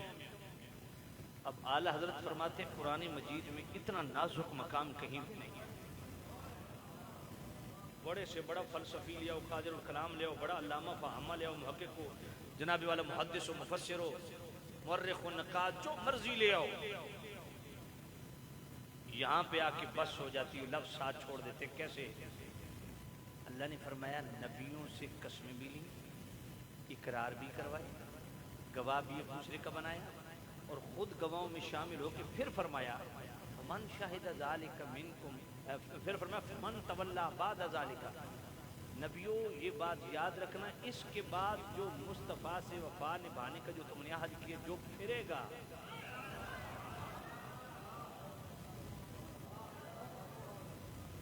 بتاؤ اس سے کروڑویں درجے میں بھی کوئی نبی اس عہد سے پھرے, کروڑویں درجے میں بھی کوئی احتمال موجود ہے؟ سوال ہی پیدا. اتنا نازک مقام. میں فمن تولا بعد, اللہ نے نبیوں سے قسمیں بھی اٹھائیں, اقرار بھی کروایا, دوسرے گواہ بھی بنایا, خود گواہوں میں شامل ہو کے پھر فرمایا جو اس سے پھرے گا فاولئک هم الفاسقون, وہ فاسق ہے، یہاں فاسق بمانا کافر ہے، کیونکہ جو مصطفیٰ سے پھرتا ہے پھر وہ مومن نہیں رہتا۔ یہ اللہ نبیوں کو کہہ رہا ہے، تیری میری اوقات کیا ہے، تیری میری حیثیت کیا ہے؟ بات سمجھ آئی؟ اللہ پھر اعلیٰ حضرت جامع ترمذی کی حدیث ساتھ لائے، کتاب المناقب، باب ما جاء فی فضل النبی، صفحہ 679، متى وجبت لكم النبوہ۔ حضرت ابو ہریرہ عرض کرتے ہیں یا ربی اللہ آپ کب کے نبی ہیں؟ قال آدم بین الروح والجسد، فرمایا آدم علیہ السلام ابھی تخلیق کے مراحل میں تھے، میں اس وقت بھی اللہ کے ہاں منصب نبوت پہ فائز تھا۔ اعلیٰ فرماتے ہیں حدیث اپنے معنی حقیقی بھی ہے، جس کا یہ مطلب ہے کہ مصطفیٰ صرف اس امت کے نبی نہیں ہیں، اس امت کے بھی نبی ہیں، ہر نبی کے بھی نبی ہیں، ہر نبی کے ہر امتی کے بھی نبی ہیں۔ فرمایا آیت میثاق سے پتہ چلتا ہے مصطفیٰ اصل الاصول ہیں، اللہ کے رسول ہیں، اصل الاصول ہیں، جو نسبت امتیوں کو انبیاء و رسول سے ہے، انبیاء و رسول کو وہ نسبت سید الکل سے ہے۔ فرمایا امتیوں کو حکم ہوتا ہے نبیوں کے غلام بن جاؤ، نبیوں کو حکم ہوتا ہے مصطفیٰ کے گرویدہ بن جاؤ۔ اعلیٰ حضرت فرماتے ہیں یاد رکھو ہر نبی طفیلی ہے، مقصود اصلی ذات مصطفیٰ ہے۔ اور پھر اسی آیت میثاق کو سامنے رکھ کے امام تقی الدین سبکی رحمۃ اللہ علیہ نے ایک کتاب لکھی التعظیم والمنہ فی لتؤمنن بہ ولتنصرنہ، اور اسی کتاب کو پڑھ کے اعلیٰ حضرت نے ایک کلام لکھا، دل کر رہے آپ کو سنا دوں، وہ کون سا کلام ہے؟ سب سے اولا وہ اعلیٰ ہمارا نبی، سب سے نبی، سب سے بالا وہ والا، اپنے مولا کا پیارا ہمارا نبی، دونوں عالم کا دولا ہمارا نبی، سب سے اولا وہ خلق سے اولیاء، اولیاء سے رسول، خلق سے اولیاء، اولیاء سے رسول، خلق سے اولیاء، اولیاء سے رسول، خلق سے اولیاء، خلق سے اولیاء، اولیاء سے رسول، خلق سے اولیاء، اولیاء سے رسول، اور رسولوں سے اعلیٰ ہمارا نبی، سب سے اولیاء وہ اعلیٰ ہمارا نبی، سب سے بالا وہ کیا خبر کتنے تارے کھلے چھپ گئے، کیا خبر کتنے تارے کھلے چھپ گئے، کیا خبر کتنے تارے کھلے چھپ گئے، کیا خبر کتنے تارے، کیا خبر کتنے تارے کھلے چھپ گئے، کیا خبر کتنے تارے کھلے چھپ گئے، پر نہ ڈوبے نہ ڈوبے ہمارا نبی، سب سے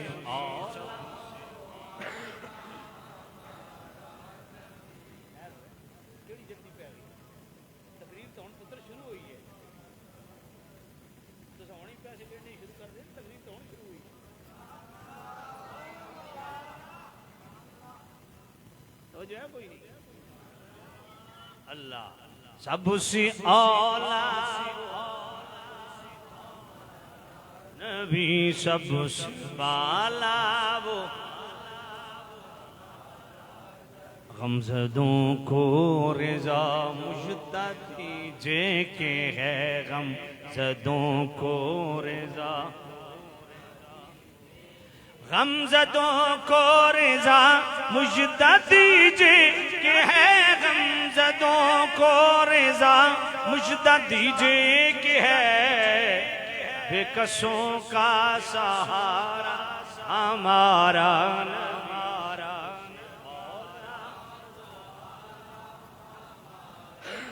میرے سید اعلی حضرت امام اہل سنت اسی تجلی الیقین بین نبینا سید المرسلین میں فرماتے ہیں صرف حضور کی شانیں نہیں، فرمایا شانوں کی کئی جہتیں ہیں، کئی طرق ہیں، کئی جہت سے اللہ نے شان بیان کی اور بڑی تفصیلات اعلی حضرت سے موجود ہیں۔ ایک پوائنٹ یہ بھی لکھا اعلی حضرت نے، فرمایا بئی انداز بھی اللہ نے مصطفیٰ کی عظمت و شان کو بلند کیا۔ کیسے؟ فرمایا جس نبی پہ اعتراض ہوا جواب نبی نے خود دیا، اِنَّا لَنَرَاكَ فِي ضَلَالٍ مُبِينٍ۔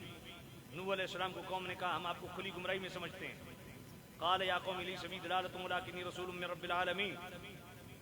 آپ نے فرمایا قوم، اے میری قوم، مجھے کیا گمراہی سے لینا دینا، میں تو عالمین کے پروردگار کا بھیجا ہوا ہوں۔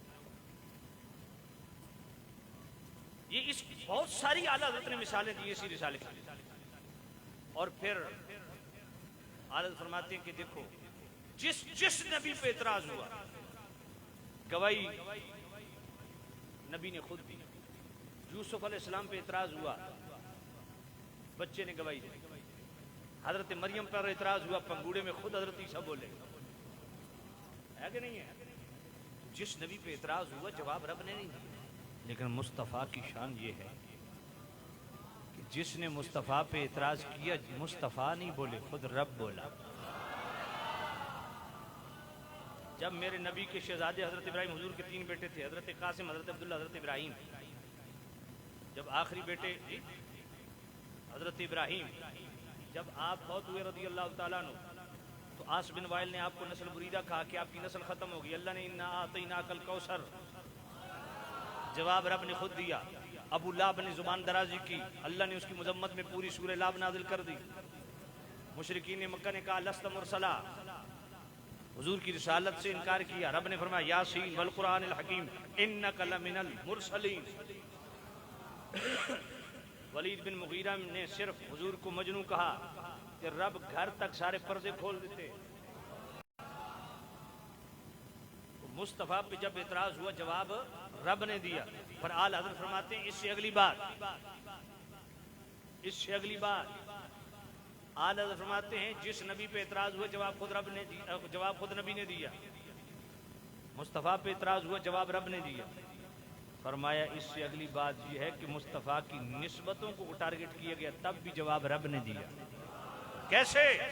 فرمایا سورہ نور پڑھو، سیدتنا عائشہ صدیقہ رضی اللہ تعالی عنہا آپ کی طہارت اور پاک دامنی کو داغدار کرنے کی جسارت ہوئی تو مصطفیٰ نہیں بولے، اللہ نے حضرت عائشہ کی طہارت پہ 17 آیتیں سورہ نور میں نازل کر دی۔ فرمایا میرے نبی کے یار غار صدیق اکبر،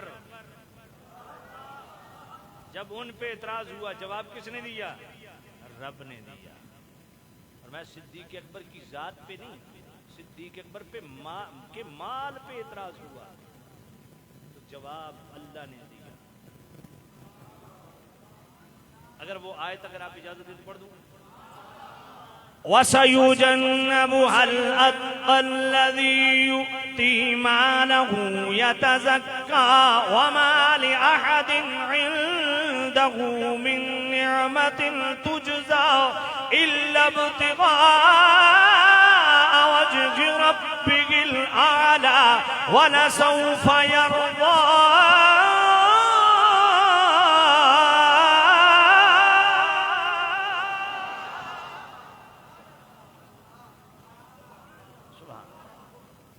میرے صدیق اکبر نے، امام الصحابہ و اہل بیت، وہ صدیق اکبر جو صرف صحابہ کا امام نہیں، مولا علی کا بھی امام ہے، مولا حسن کا بھی امام ہے، مولا حسین کا بھی امام ہے، 5 نمازوں میں مولا علی، مولا حسن، مولا حسین بھی صدیق اکبر کے پیچھے ہاتھ باندھ کے کہتے ہیں پیچھے سے امام صاحب کے اللہ۔ امام الصحابہ و اہل بیت سیدنا صدیق اکبر، انہوں نے مال خرچ کیا تو مشرکین نے اعتراض کیا کسی پر احسان ہوگا اس احسان کا بدلہ چکانے کے لیے مال خرچ کر رہے ہوں. بس اتنا اعتراض ہے. رب نے قرآن نازل کیا فرمایا صدیق کا کسی پہ احسان نہیں کہ احسان کا بدلہ چکانے کے لیے مال خرچ کر رہا ہے. اب اہل تشیع کہتے ہیں کہ اس آیت سے ان آیات سے مراد مولا علی ہیں.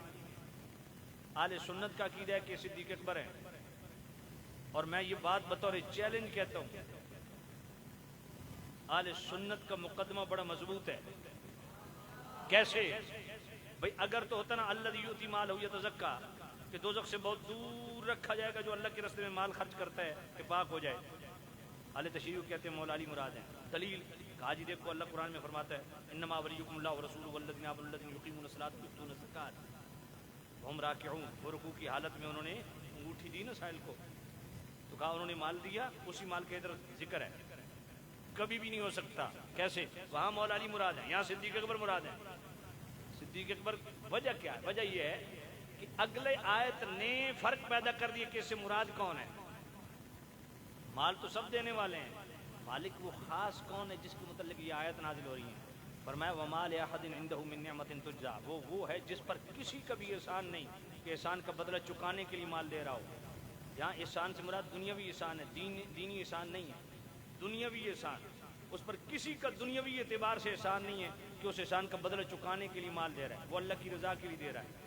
اب یہاں سے مولا علی تو ہو نہیں سکتے کیونکہ مولا علی پر دنیاوی اعتبار سے بھی مصطفیٰ کے احسان ہے, دینی اعتبار سے بھی مصطفیٰ کے احسان ہے.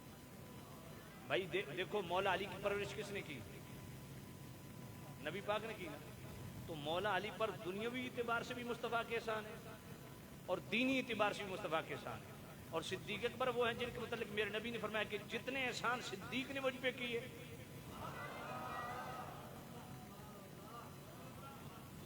اتنے احسان کسی نے نہیں کیے, اور سب کے احسان کسی نے کیے تو میں نے بدلے چکا دیے. لیکن صدیق اکبر کے احسان کا بدلہ رب دے گا. تو صدیق وہ ہیں جن پر دنیاوی اعتبار سے مصطفیٰ کا بھی احسان نہیں ہے, دینی اعتبار سے ہے, دنیاوی اعتبار سے نہیں ہے. اس آیت سے وہی مراد ہے جس پر کسی کا دنیاوی اعتبار سے احسان نہیں ہے, اس کو کہتے ہیں صدیق اکبر. اور یہی آپ کی افضلیت کی دلیل ہے. یاد رکھیں افضلیت جو ہے, تفضیل جو ہے, وہ کثرت فضائل سے ثابت نہیں ہوتی, کثرت اعمال سے, کثرت ثواب سے اور اتقا سے اور انفاق فی سبیل اللہ اور جہاد فی سبیل اللہ میں سبقت لے جانے والے وہ ہیں جن کو اللہ نے ساری امتوں سے افضل بنایا. وہ کون ہے؟ صدیق اکبر. اتقا باقی سارے متقی, صدیق اتقا. یہی افضلیت کی دلیل ہے, یہی تفضیل کی دلیل ہے. بات سمجھے کہ نہیں آئی؟ اللہ. اور پھر یہ فیصلے تو مولا علی نے خود بھی کر دیے. مولا علی کے فیصلے کیا ہیں؟ مولا علی نے فرمایا لا اجد احدا فضلنی علی ابی بکر و عمر الا جلت ود المختری. المختلف المختلف امام دارقطنی کی پڑھو. انجمن مہریہ نصیریہ کمڑیال والو, مولا علی کا فرمان پلے باندھ لو. سنن دارقطنی میں یہ نہیں ہے حدیث, امام دارقطنی کے المختلف المختلف کے اندر ہے. کتاب السنہ امام ابن ابی عاصم کے اندر ہے, السوائق المحرقہ کے اندر ہے. مولا علی فرماتے ہیں لا اجد احدا فضلنی علی ابی بکر و عمر الا جلت حد المفتری. مولا علی فرماتے ہیں کہ میں نے جس کو دیکھا مجھے ابو بکر عمر پر فضیلت دیتا ہے وہ مفتری ہے, جھوٹ ہے, میں اپنے ہاتھ سے اس کو 80 کوڑے لگاؤں گا. اب بتاؤ کہ مولا علی کے نزدیک تفضیل شیخین یعنی ابو بکر عمر کا افضل ہونا یہ عقیدہ اجماعی ہے, قطعی ہے یا ظنی ہے؟ قطعی ہے, کیونکہ مولا علی حد جاری کر رہے ہیں. اور جو بندے مولا علی کو ابو بکر عمر پہ افضل سمجھتے ہیں صرف ان سے اتنا سوال ہے کہ خود مولا علی اپنے آپ سے کس کو افضل سمجھتے ہیں. اور یہ صرف ایک حدیث نہیں ہے, فضائل الصحابہ امام احمد بن حنبل کی پڑھو, مجموع الزوائد کے اندر بھی موجود, طبرانی شریف کے اندر بھی موجود. مولا علی فرماتے ہیں, بلکہ میں روات حدیث کو ڈسکس کرتا ہوں, امام جعفر صادق پاک فرماتے ہیں میں نے اپنے ابا جان امام باقر پاک سے سنا, امام باقر پاک فرماتے ہیں میں نے اپنے ابا جان امام زین العابدین پاک سے سنا. امام زین العابدین پاک فرماتے ہیں میں نے اپنے ابا جان امام حسین سے سنا. امام حسین پاک فرماتے ہیں میں نے اپنے ابا جان مولا علی پاک سے سنا. مولا علی پاک فرماتے ہیں میں نبی پاک کے ساتھ جا رہا تھا تو حضور کے دائیں طرف صدیق اکبر چل رہے تھے. حضرت ابو دردہ صدیق اکبر سے آگے بڑھ گئے. میرے نبی نے حضرت ابو دردہ کا یوں بازو پکڑ کے پیچھے کھینچا. مولا علی فرماتے ہیں میرے نبی نے فرمایا ابو دردہ اس ابو بکر کے آگے چلتا ہے کہ اس دھرتی پہ سورج نے نبیوں کے بعد اس سے افضل شخص نہیں دیکھا. اللہ. اور پھر محمد بن حنفیہ مولا علی کے بیٹے بخاری شریف پوچھا سب سے افضل و اعلیٰ کون نبیوں کے بعد؟ فرمایا ابو بکر. پھر کون؟ فرمایا عمر. مولا علی کا ایک فرمان نہیں کئی فرامین ہیں. افضل البشر بعد الانبیاء بالتحقیق کون ہے؟ سیدنا صدیق اکبر. اور جو مولا علی کی جناب والا سیدنا صدیق اکبر کی تفضیل کو نہ مانے افضلیت کو نہ مانے وہ بدعتی ہے. وہ کون ہے؟ یہ کون کہہ رہا ہے؟ قبلہ عالم پیر میر علی شاہ کا فتاوی میریہ پڑھیے. انجمن مہریہ نصیریہ والو کمڑیال والو پڑھو فتاوی مہریہ. قبلہ عالم پیر میر علی شاہ رحمت اللہ علیہ کے لفظ نہ ہوں سیالوی زبان کٹانے کے لیے تیار ہے. خود قبلہ عالم پیر میر علی شاہ نے فرمایا جو ابو بکر کو پوری امتوں سے نبیوں کے بعد افضل و اعلیٰ نہ سمجھے وہ بدعتی ہے. وہ بدعتی ہے. وہ بدعتی بد مذہب ہے مبتدع ہے. اور پھر سیدی اعلی حضرت امام اہل سنت رحمت اللہ تعالی علیہ چھٹی جلد صفحہ 626 فرمایا جو تفضیلی ہو مولا علی کو ابو بکر عمر سے افضل سمجھے اس کے پیچھے نماز پڑھنے کا فرمایا اس کے پیچھے نماز پڑھنا حرام ہے.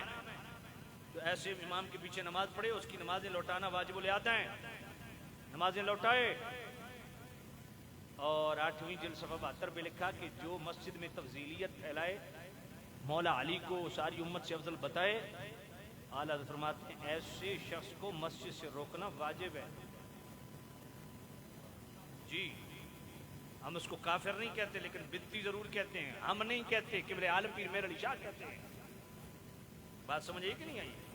تو سامعین عزیز شام افضل البشر بعد الانبیاء بالتحقیق کون ہے؟ سیدنا صدیق اکبر. اور اس پہ مولا علی نے بھی موریں لگائی ہیں. پوری امت کے اس پہ اجماع ہے. اللہ توجہ کرنا. میری بات یاد رکھو اہل بیت ہوں یا صحابہ ہوں کسی کے فضائل سے زمین و آسمان بھر جائے پھر بھی افضلیت ثابت نہیں ہوتی. کیوں؟ کیونکہ افضلیت کا تعلق عقائد سے ہے فضیلت کا تعلق فضائل سے ہے. منیر العین فی حکم تقبیر الابہامین 5ویں جلد فتاوی رضویہ شریف کی اس کا صفحہ جناب 680 کھولیے. حالت فرماتے ہیں فضیلت و افضلیت میں زمین آسمان کا فرق ہے. مواقف و شرح مواقف کا حوالہ دیتے ہیں. فرمایا فضائل جتنے بھی جس کے ہوں زمین و آسمان بھی بھر جائے اس کے فضائل سے اس کا شمار فضائل کے باب میں ہوگا. اور تفضیل شیخین کا شمار عقائد کے باب میں ہوگا. یہ عقیدے کا مسئلہ ہے اور اس پہ پوری امت کا اجماع ہے. اور صدیق اکبر تو وہ امام ہیں جو دنیا کے بھی امام ہیں آخرت کے بھی امام ہیں. جو دنیا کے بھی امام ہیں جو جناب والا دین کے بھی امام ہیں. مولا علی کو پڑھ دوں. امام اسحاق بن راہویہ کا ریفرنس ابن عساکر کا ریفرنس السوائق المحرقہ کا ریفرنس.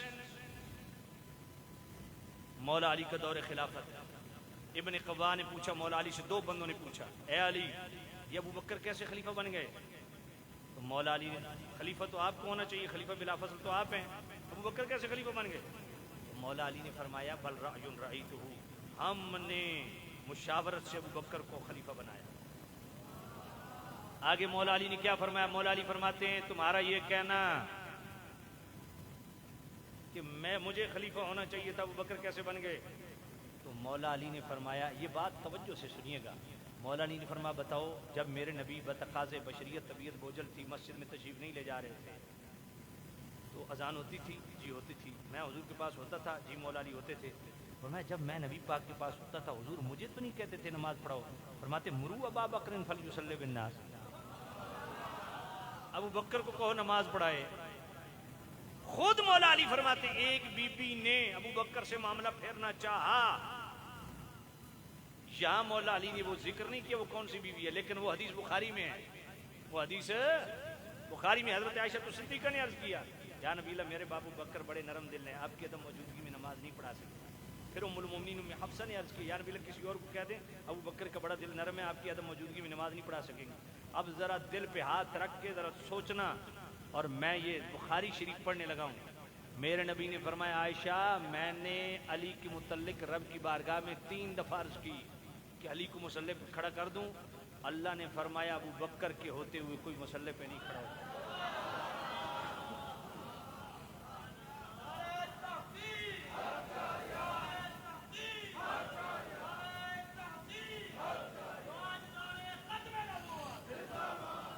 تو جو ہے کوئی نہیں، اللہ یہ ہے سیدنا اب مولا علی کیا فرماتے ہیں؟ فلما قبض رسول اللہ صلی اللہ علیہ وسلم نظرنا فی امورنا، مولا علی فرماتے ہیں کہ ہم نے اپنے معاملات میں نبی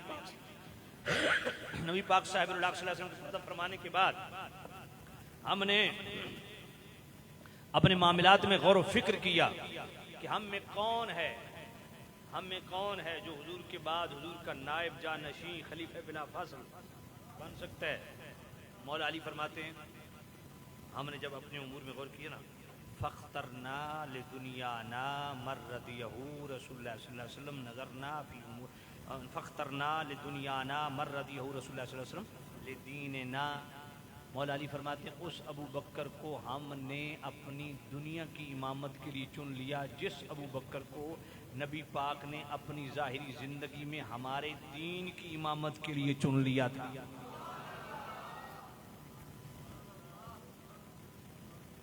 فکانت الصلاۃ عظیم الاسلام میں وقوام الدین۔ اور مولا علی فرماتے ہیں تم کیا سمجھتے ہو؟ مولا علی فرماتے ہیں تم کیا سمجھتے ہو نماز کی امامت کیا ہے؟ فرمایا یہ نماز کی امامت دین کی بزرگی کا نام ہے، دین کو قائم کرنے کا نام ہے۔ اور مولا علی فرماتے ہیں فبایعنا ابا بکر، مولا علی فرماتے ہیں ہم نے ابو بکر کے ہاتھ پہ بیعت کی۔ فکان لذالک اہلا، وہ اس کے اہل بھی تھے۔ لم یختلف علی منا اثنان، اس میں کسی نے خلاف بھی نہیں کیا۔ فادیت الی ابی بکر حقہ وعرفت له طاعته، میں نے ابو بکر کو اس کا حق دیا اور ان کی اطاعت کو اپنے آپ پر لازم جانا۔ اب جو کہتے ہیں انجمن مہریہ نصیریہ کمڑیال والوں ذرا دل کھول کے، ذرا آنکھیں کھول کے، ذرا دل کی کھڑکی کھول کے میری بات سننا۔ آج کچھ پیر اور کچھ مولوی بھی یہ ہانکتے ہیں کہ جی وہ تو ظاہری خلافت کے امین تھے، خلیفہ بلا فصل ظاہری طور پہ ابو بکر تھے، باطنی طور پہ مولا علی تھے۔ میں ان سے پوچھتا ہوں کہ خود مولا علی نے جو فرمایا فاخترنا لدنیانا من رضیہ رسول اللہ صلی اللہ علیہ وسلم نظرنا فی امورنا، فاخترنا لدنیانا من رضیہ رسول اللہ صلی اللہ علیہ وسلم لدیننا، اس ابو بکر کو ہم نے اپنی دنیا کی امامت کے لیے چن لیا جس کو مصطفیٰ نے اپنی زندگی میں ہمارا دین کا امام بنایا۔ مجھے بتاؤ یہ ظاہری خلافت بے دینی سے چلتی ہے یا دین سے چلتی ہے؟ دین سے چلتی ہے، تو دین کا امام تو ابو بکر ہے۔ بات پلے پڑی ہے کہ نہیں پڑی؟ دین کے امام تو ابو بکر ہے، اول امام ابو بکر ہے۔ ایک بات، دوسری بات یہ ہے کہ کیا مولا علی نے ابو بکر کے ہاتھ پہ بیعت کی؟ خود مولا علی کا فرمان ہے۔ تو ظاہری خلافت بیعت کے بغیر چلتی ہے یا بیعت کی ضرورت ہے؟ اچھا بیعت نکال دو کوئی آستانہ بچتا ہے؟ بچتا ہے؟ تو بھائی میں نے تو ثابت کر دیا مولا علی نے بیعت کی ابو بکر کی۔ چلو اگر وہ ظاہری خلافت کے لیے بیعت کی تو باطنی خلافت کے لیے آپ دکھائیں کہ ابو بکر نے مولا علی کی بیعت کی ہو۔ آپ کبھی بھی نہیں دکھا سکتے۔ اور جب خلیفہ بلا فصل اگر باطنی طور پہ مولا علی ہیں، اگر ہیں، تو پھر مجھے بتاؤ بھائی سلسلہ جناب والا چشتیہ قادریہ سہروردیہ یہ تو مولا علی سے چلا، سلسلہ نقشبندیہ کس سے چلا؟ سیدنا صدیق اکبر سے چلا۔ تو اگر صدیق اکبر نے مولا علی کی بیعت نہیں کی تو سلسلہ نقشبندیہ تو ویسے ہی فارغ ہو جائے گا۔ بات پلے پڑی ہے کہ نہیں پڑی؟ اس لیے بات یاد رکھیں، محی الدین ابن عربی قبلہ عالم پیر میر علی شاہ، پہلے میں تعارف پیش کر گیا ہوں۔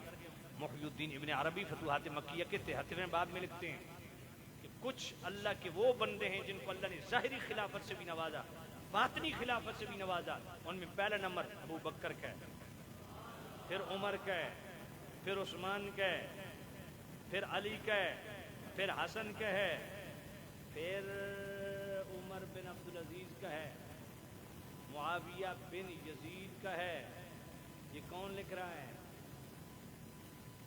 محی الدین ابن عربی، جن کا دفاع قبل عالم پیر میر علی شاہ کرتے رہے، یعنی یزید کا بیٹا معاویہ.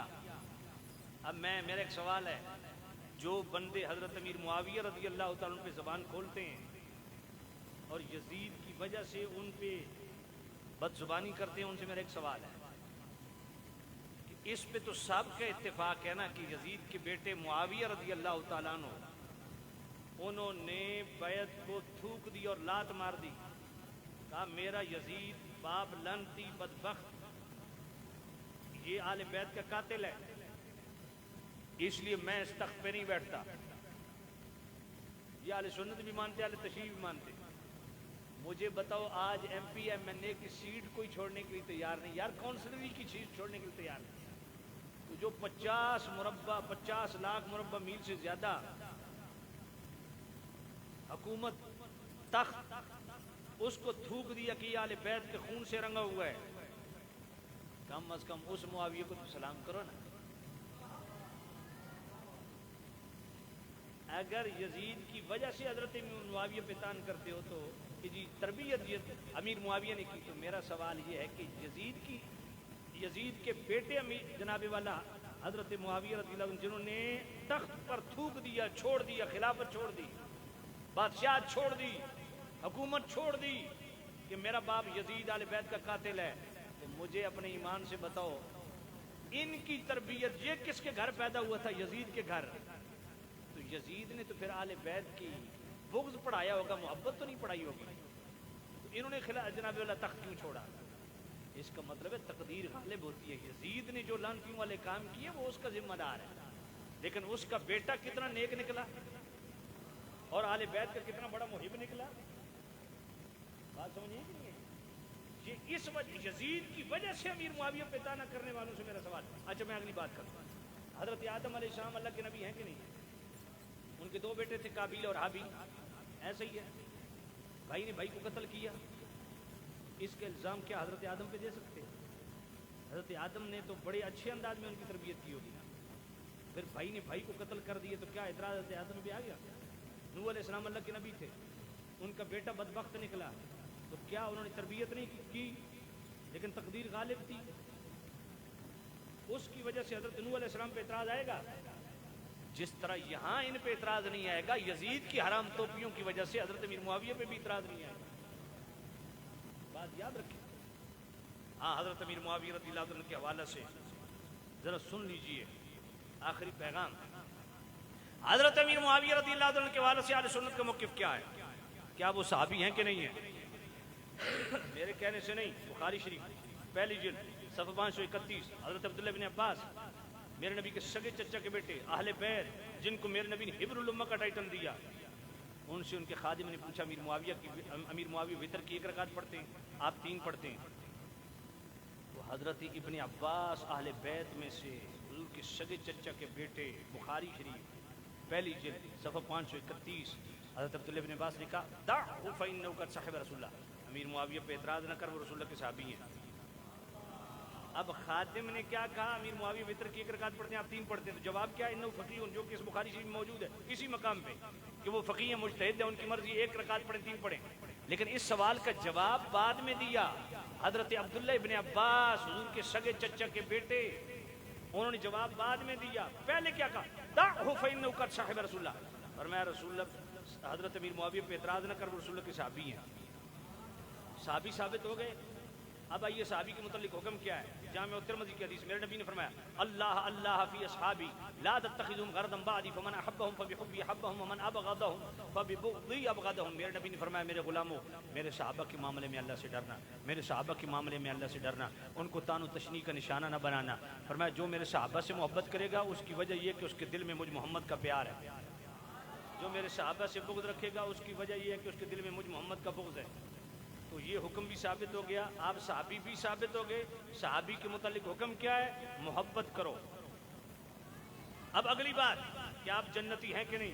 حضور کا ہر صحابی جنتی ہے، لیکن حضرت امیر معاویہ رضی اللہ عنہ کے بارے میں عرض کرتا ہوں۔ بخاری شریف پہلی جلد صفحہ 410، میرے نبی نے فرمایا اول جیش من امتی یغزون البحر فقد اوجبوا، میرے نبی نے فرمایا جو سمندر پار سب سے پہلے جہاد کرے گا اس لشکر پر جنت واجب ہے۔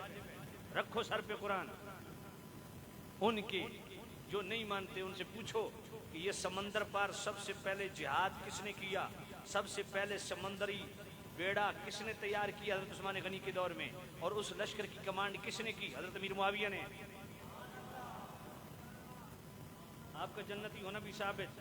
آپ کے جنتی ہونے کے لیے دوسری دلیل امام احمد بن حنبل رضی اللہ تعالیٰ عنہ فضائل الصحابہ، اس کی ابتدا میں پہلی حدیث فضائل معاویہ کا باب، فرماتے ہیں میرے نبی نے دعا کی اللہ کی بارگاہ میں اللہم علمہ الکتاب والحساب وقہ العذاب، اے اللہ امیر معاویہ کو کتاب کا بھی علم عطا فرما، حساب کا بھی علم عطا فرما، اور دوزخ سے دور رکھ۔ اس سے بھی ثابت ہوا کہ آپ جنتی۔ تیسری دلیل سنن سعید بن منصور کی حدیث کتاب المصنف، بھائی کسی نے کان تو پکڑ کے تے منوا نہ سکتے، دلائل سنو۔ سنن سعید بن منصور کا حوالہ، کتاب المصنف امام ابن ابی شیبہ کا حوالہ، حضرت عمر شرحبیل تابعی رسول، جو تابعی بھی ہیں، مجتہد بھی ہیں، محدث بھی ہیں، اللہ کے ولی بھی ہیں، انہوں نے اللہ کی بارگاہ میں دعا کی ہے اللہ مولا علی امیر معاویہ کا آپس میں جو معاملات ہوئے مجھے دکھا ان کے ساتھ تو نے کیا کیا؟ فرمایا میں نے خواب میں دیکھا جنت میں ایک عظیم الشان روحانی تخت لگا ہوا ہے، مولا علی مشکل کشا شیر خدا آپ نے محبین کے ساتھ موجود ہے۔ میں نے پوچھا تم نے ایک دوسرے کو قتل کیا؟ کہا دیکھو اللہ نے ہمارے ساتھ کیا کیا، فضل فرمایا۔ کہا جنہوں نے تمہارے ساتھ جنگ کی وہ کدھر ہیں؟ کہا ذرا مڑ کے دیکھ، اسی جنت میں عظیم الشان اسی طرح کا روحانی تخت موجود ہے جس پہ حضرت معاویہ موجود ہے، ساتھ محبین بھی موجود ہیں۔ تو میں نے ان سے بھی یہی سوال کیا تم نے تو ایک دوسرے کو قتل کیا؟ فرمایا اللہ تعالیٰ نے ہماری بخش مغفرت فرمائی۔ اس سے بھی پتہ چلا آپ جنتی۔ پھر البدایہ والنہایہ کی 8ویں جلد حضرت عمر بن عبدالعزیز جو اس امت کے پہلے مجدد ہیں، تابعی رسول ہیں، وہ فرماتے ہیں میں نے خواب میں دیکھا میرے نبی نے فرمایا علی کو بلاؤ، علی آ گئے، معاویہ کو بلاؤ، معاویہ آ گئے، دروازہ بند، تھوڑی دیر کے بعد علی نکلے، فرمایا اللہ کی قسم میرے حق میں فیصلہ ہو گیا، تھوڑی دیر کے بعد حضرت معاویہ نکلے، فرمایا اللہ کی قسم میری بخشش ہو گئی، میں کہ تو سمجھ چکے کر دے۔ اور پھر تابعی رسول عمر بن عبدالعزیز، یہی البدایہ والنہایہ 8ویں جلد، آپ فرماتے حضرت بن معاویہ کا آخری وقت آیا، وہ اپنے رخساروں کو زمین پر رگڑتے تھے اور اتقوا اللہ کی صدائیں دیتے تھے۔ ان اداؤں سے پتہ چلتا ہے کہ آپ کا خاتمہ بالخیر بالایمان بالعافیت ہوا ہے۔ بات پلے پڑی ہے کہ نہیں پڑی؟ آپ کا جنتی ہونا بھی ثابت۔ اب اگلی بات کہ جی مولا علی خلیفہ راشد ہے، حق امام ہے، ان سے ٹکرانے والا وہ مسلمان ہے یا کافر ہے؟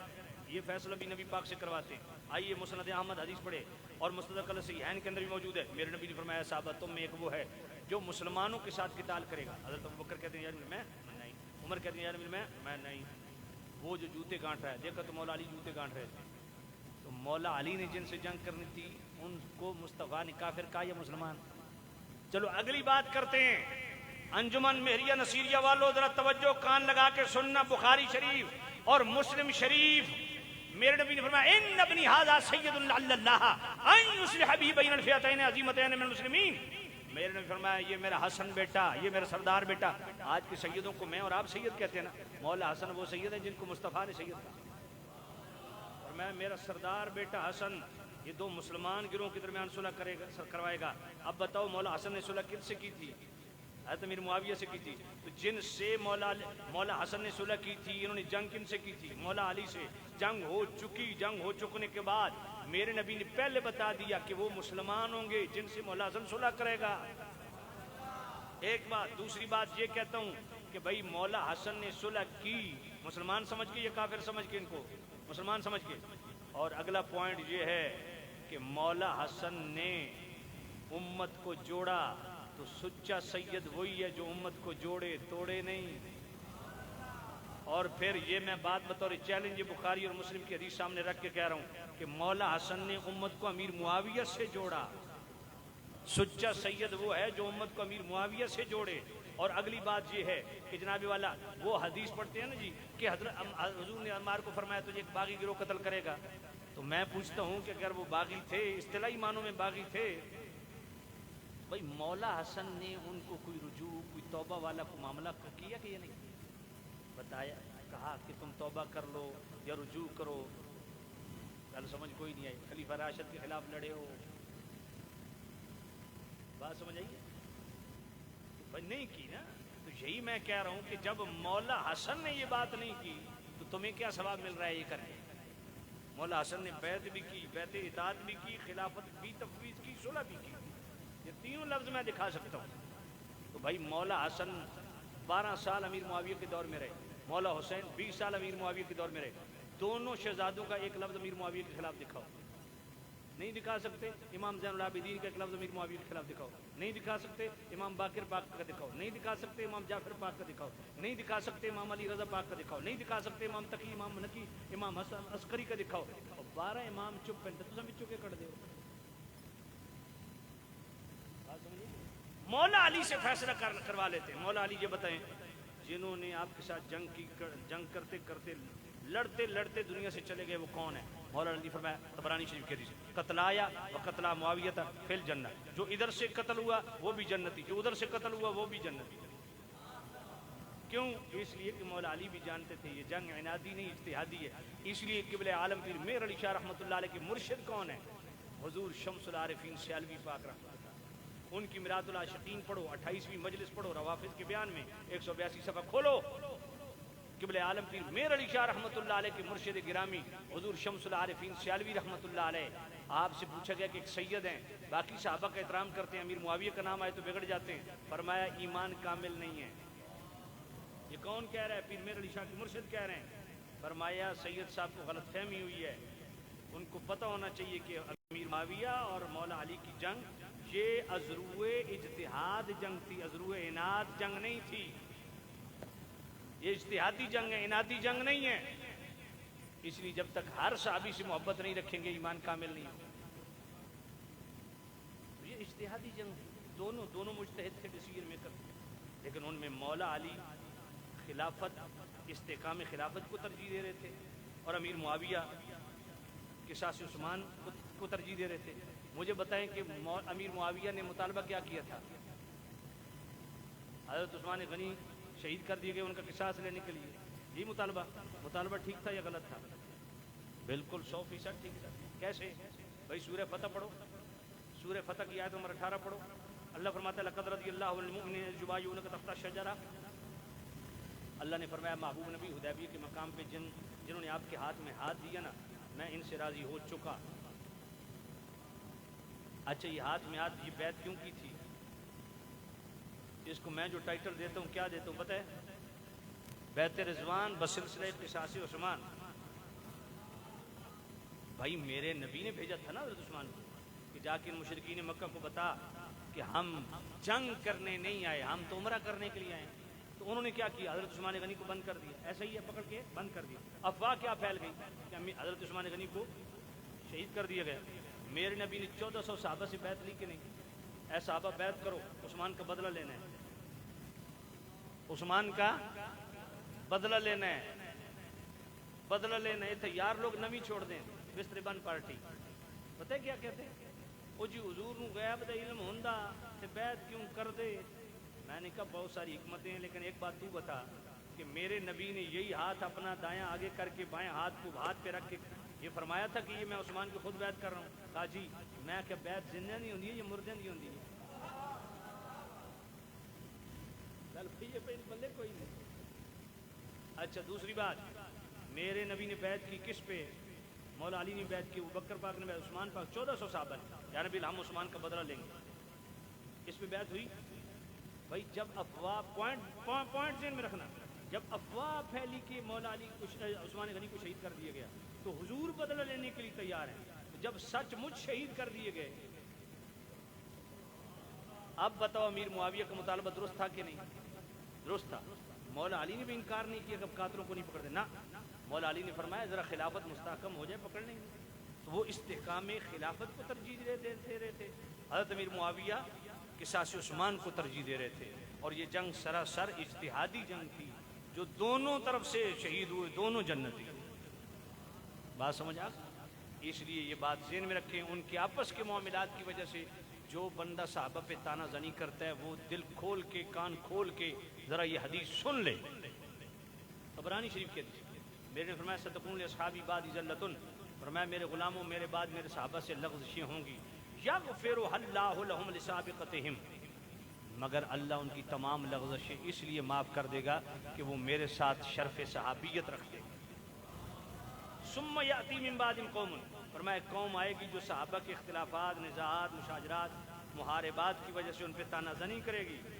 میرے نبی نے فرمایا یکبہم اللہ علی مناخرہم فی النار، اللہ ایسے لوگوں کو ناک کے بل دوزخ میں پھینکے گا. یہ بات یاد رکھو، جس نے امیر معاویہ پہ تانا زنی کی یا دل میں میل پیدا کیا وہ بندہ برباد ہو جائے گا. بات ذہن میں رکھیں. ان کی آپس کے معاملات ہیں، اس کی شرعی حیثیت کیا ہے وہ میں نے بیان کر دی. اب جناب آخری حدیث بیہقی شریف ابن حبان کی پڑھ دوں. حضور نے فرمایا ان اللہ اختارنی واختار لی اصحابا واسحارا، حضور نے فرمایا اللہ نے مجھے اپنے لیے پسند کیا، میرے صحابہ اور میرے سسرال والوں کو میرے لیے پسند کیا. اب بتاؤ حضرت ابو سفیان حضور کے سسر ہیں کہ نہیں؟ امیر معاویہ حضور کے سالے ہیں کہ نہیں؟ حضور خود فرما رہے ہیں اللہ نے مجھے اپنے لیے پسند کیا، میرے صحابہ کو اور میرے سسرالیوں کو اللہ نے میرے لیے پسند کیا. سیاتی قوم، حضور فرماتے ہیں قوم آئے گی جو صحابہ پہ تانا زنی کرے گی. یسبونہم وینتقصونہم، ان کی شان کھٹائے گی، ان پہ جناب والا تنقید کرے گی. حضور نے فرمایا فلا تجالسوہم ولا تعاقلوہم ولا تشاربوہم ولا تناکحوہم، انہاں نال کھاونا نہیں، انہاں نال پیونا نہیں، انہاں نال رشتے نہیں کرنے، مر ونجن جنازہ نہیں پڑھنا. یہ ہن حضور دا فرمان ہے، تو نہ اوکھا لگے سوکھا لگے، میں تو حضور دا فرمان پڑھنا. تساں اپنے تعلق نبھاؤ، اساں اپنا تعلق نبھانے. یہ حضور کا فرمان ہے، نبی پاک کا فرمان ہے، اور جو نہیں مانے گا وہ پرلے درجے کا بے ایمان ہے، کوئی بھی ہو. اس لیے یہ بات ہمیشہ ذہن میں رکھیں. سنی وہی ہے، چاہے پیر ہو، چاہے مولوی ہو، خطیب اعظم ہو، خطیب الاسلام ہو، نقیب ہو، نعت خان ہو، کوئی جناب بہت بڑا پیر طریقت رہبر شریعت ہو، کچھ بھی ہو، سنی وہی ہے جو میرے نبی کی ذات، حضور کی بات، حضور کے اقوال، حضور کے افعال، حضور کا نسب، حضور کی نسبت، حضور کے والدین، حضور کی ازواج، ازواج سے ہونے والی آل، حضور کے اصحاب، حضور صلی اللہ علیہ وسلم کی طرف منسوب اشیاء، اشخاص، جو چیز بھی میرے نبی سے نسبت رکھے ڈائریکٹ انڈائریکٹ، ہر نسبت رسول کا جو دل سے حیا کرتا ہے وہ سنی ہے. ہمیشہ یاد رکھنا، بخاری شریف دوسری جلد صفحہ 963 کتاب الرقاق باب التواضع، میرے نبی نے فرمایا من عادی لی ولیا فقد آذنت بالحرب، جو میرے کسی ایک ولی کے متعلق دل میلہ رکھے گا میں اللہ اس کے خلاف اعلان جنگ کرتا ہوں. کائنات کے سارے غوث کتب ابدال اکٹھے کر لو، اس صحابی کی گرد کو بھی نہیں پہنچ سکتے جس صحابی نے صرف ایک سیکنڈ کے لیے حضور کی مجلس اختیار، دیکھنا شرط نہیں کیونکہ نابینا صحابی بھی تھے، صرف ایک سیکنڈ کے لیے حضور کی مجلس میں بیٹھ گیا اور ایمان کی سلامتی سے دنیا سے چلا گیا، سارے غوث کتب ابدال اس کے قدموں پہ قربان. ایک عام ولی کے متعلق دل میلہ رکھنے والا برباد ہو جاتا ہے، تو صحابہ کے متعلق اللہ تعالیٰ حضور کی ہر نسبت کا حیا نصیب فرمائے. میں بہت معذرت چاہتا ہوں، بہت طویل بیان ہو گیا اور آپ نے بڑی دل جمی کے ساتھ سنا ہے. ثقلین صاحب نے کچھ اور بھی فرمائشیں کی تھیں، لیکن وہ انشاءاللہ پھر صحیح کبھی اللہ تعالیٰ میری اور آپ کی حاضری قبول و منظور فرمائے. اب سارے محبت کے ساتھ کھڑے ہو جائیں اور سلام شریف پڑھیں. حضرت سلام.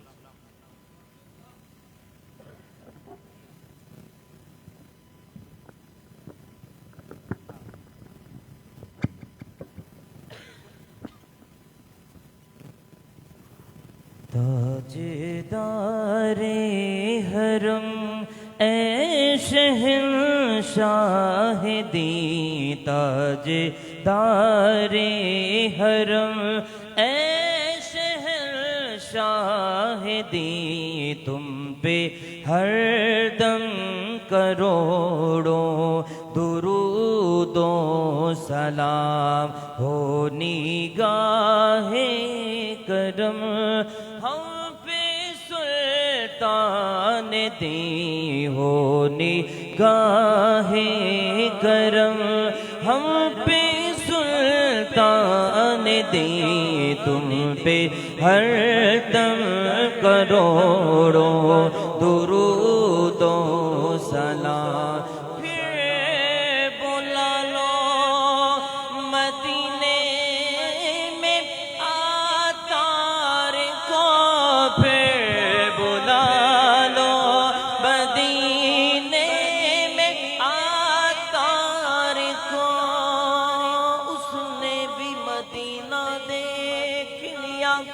اور اس نے بھی مدینہ دیکھ لیا ایک بار کبھی تو میں بھی کہوں یا رسول اللہ میں نے بھی مدینہ دیکھ لیا پھر بلا لو مدینے میں آتار کو یہ تڑپتے ہیں طیبہ کے دیدار کو کوئی اس کے سوا آرزو ہی نہیں تم پہ ہر دم کروڑوں درود و سلام یا رسول اللہ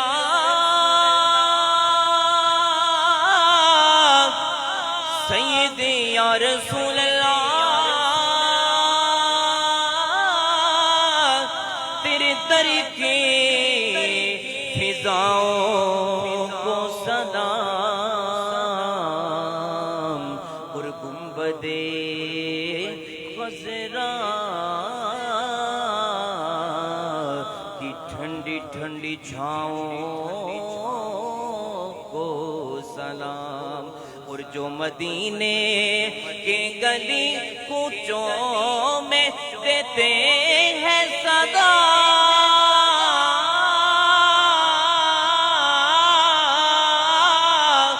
ان فقیروں ان گداؤں کو سلام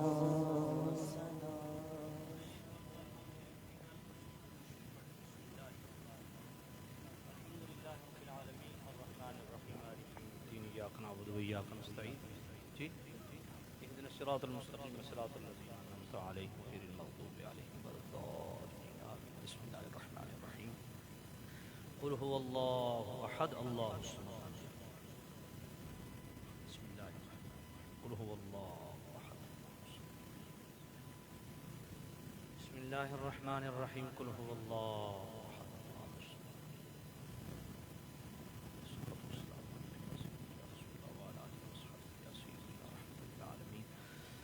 مالک مولا جو حضرات نے کلمات طیبات کا ذکر کیا سبحان اللہ کی صدائیں بلند واضح و نصیحت ہوا سلام ہوا نعت خوانی ہوئی قرآن خوانی ہوئی یہ طعام تیار کیا گیا مالک مولا سب کلام طعام ہم تیری پاک بارگاہ میں پیش کرتے ہیں قبول و منظور فرما تو اپنے شایان نشان اس پہ ثواب عطا فرما اس ثواب کو ہم کریم رؤوف الرحیم نبی صلی اللہ علیہ وسلم کے وسیلہ جلیل سے حضرت آدم علیہ السلام سے لے کر آج تک جتنے اہل ایمان اس دنیا سے پردہ کر چکے ہیں سب کی ارواح کو پیش کرتے ہیں قبول و منظور فرما مالک مولا کریم رؤوف الرحیم نبی صاحب اللہ صلی اللہ علیہ وسلم کے وسیلہ جلیل سے تمام کریم صاحب اللہ صلی اللہ علیہ وسلم کے والدین کریمین ازواج مطہرات آل بیت اطہار صحابہ کبار رضوان اللہ علیہم اجمعین مؤمنین مؤمنات مسلمین مسلمات جمیع مؤمنین و مؤمنات کو پیش کرتے ہیں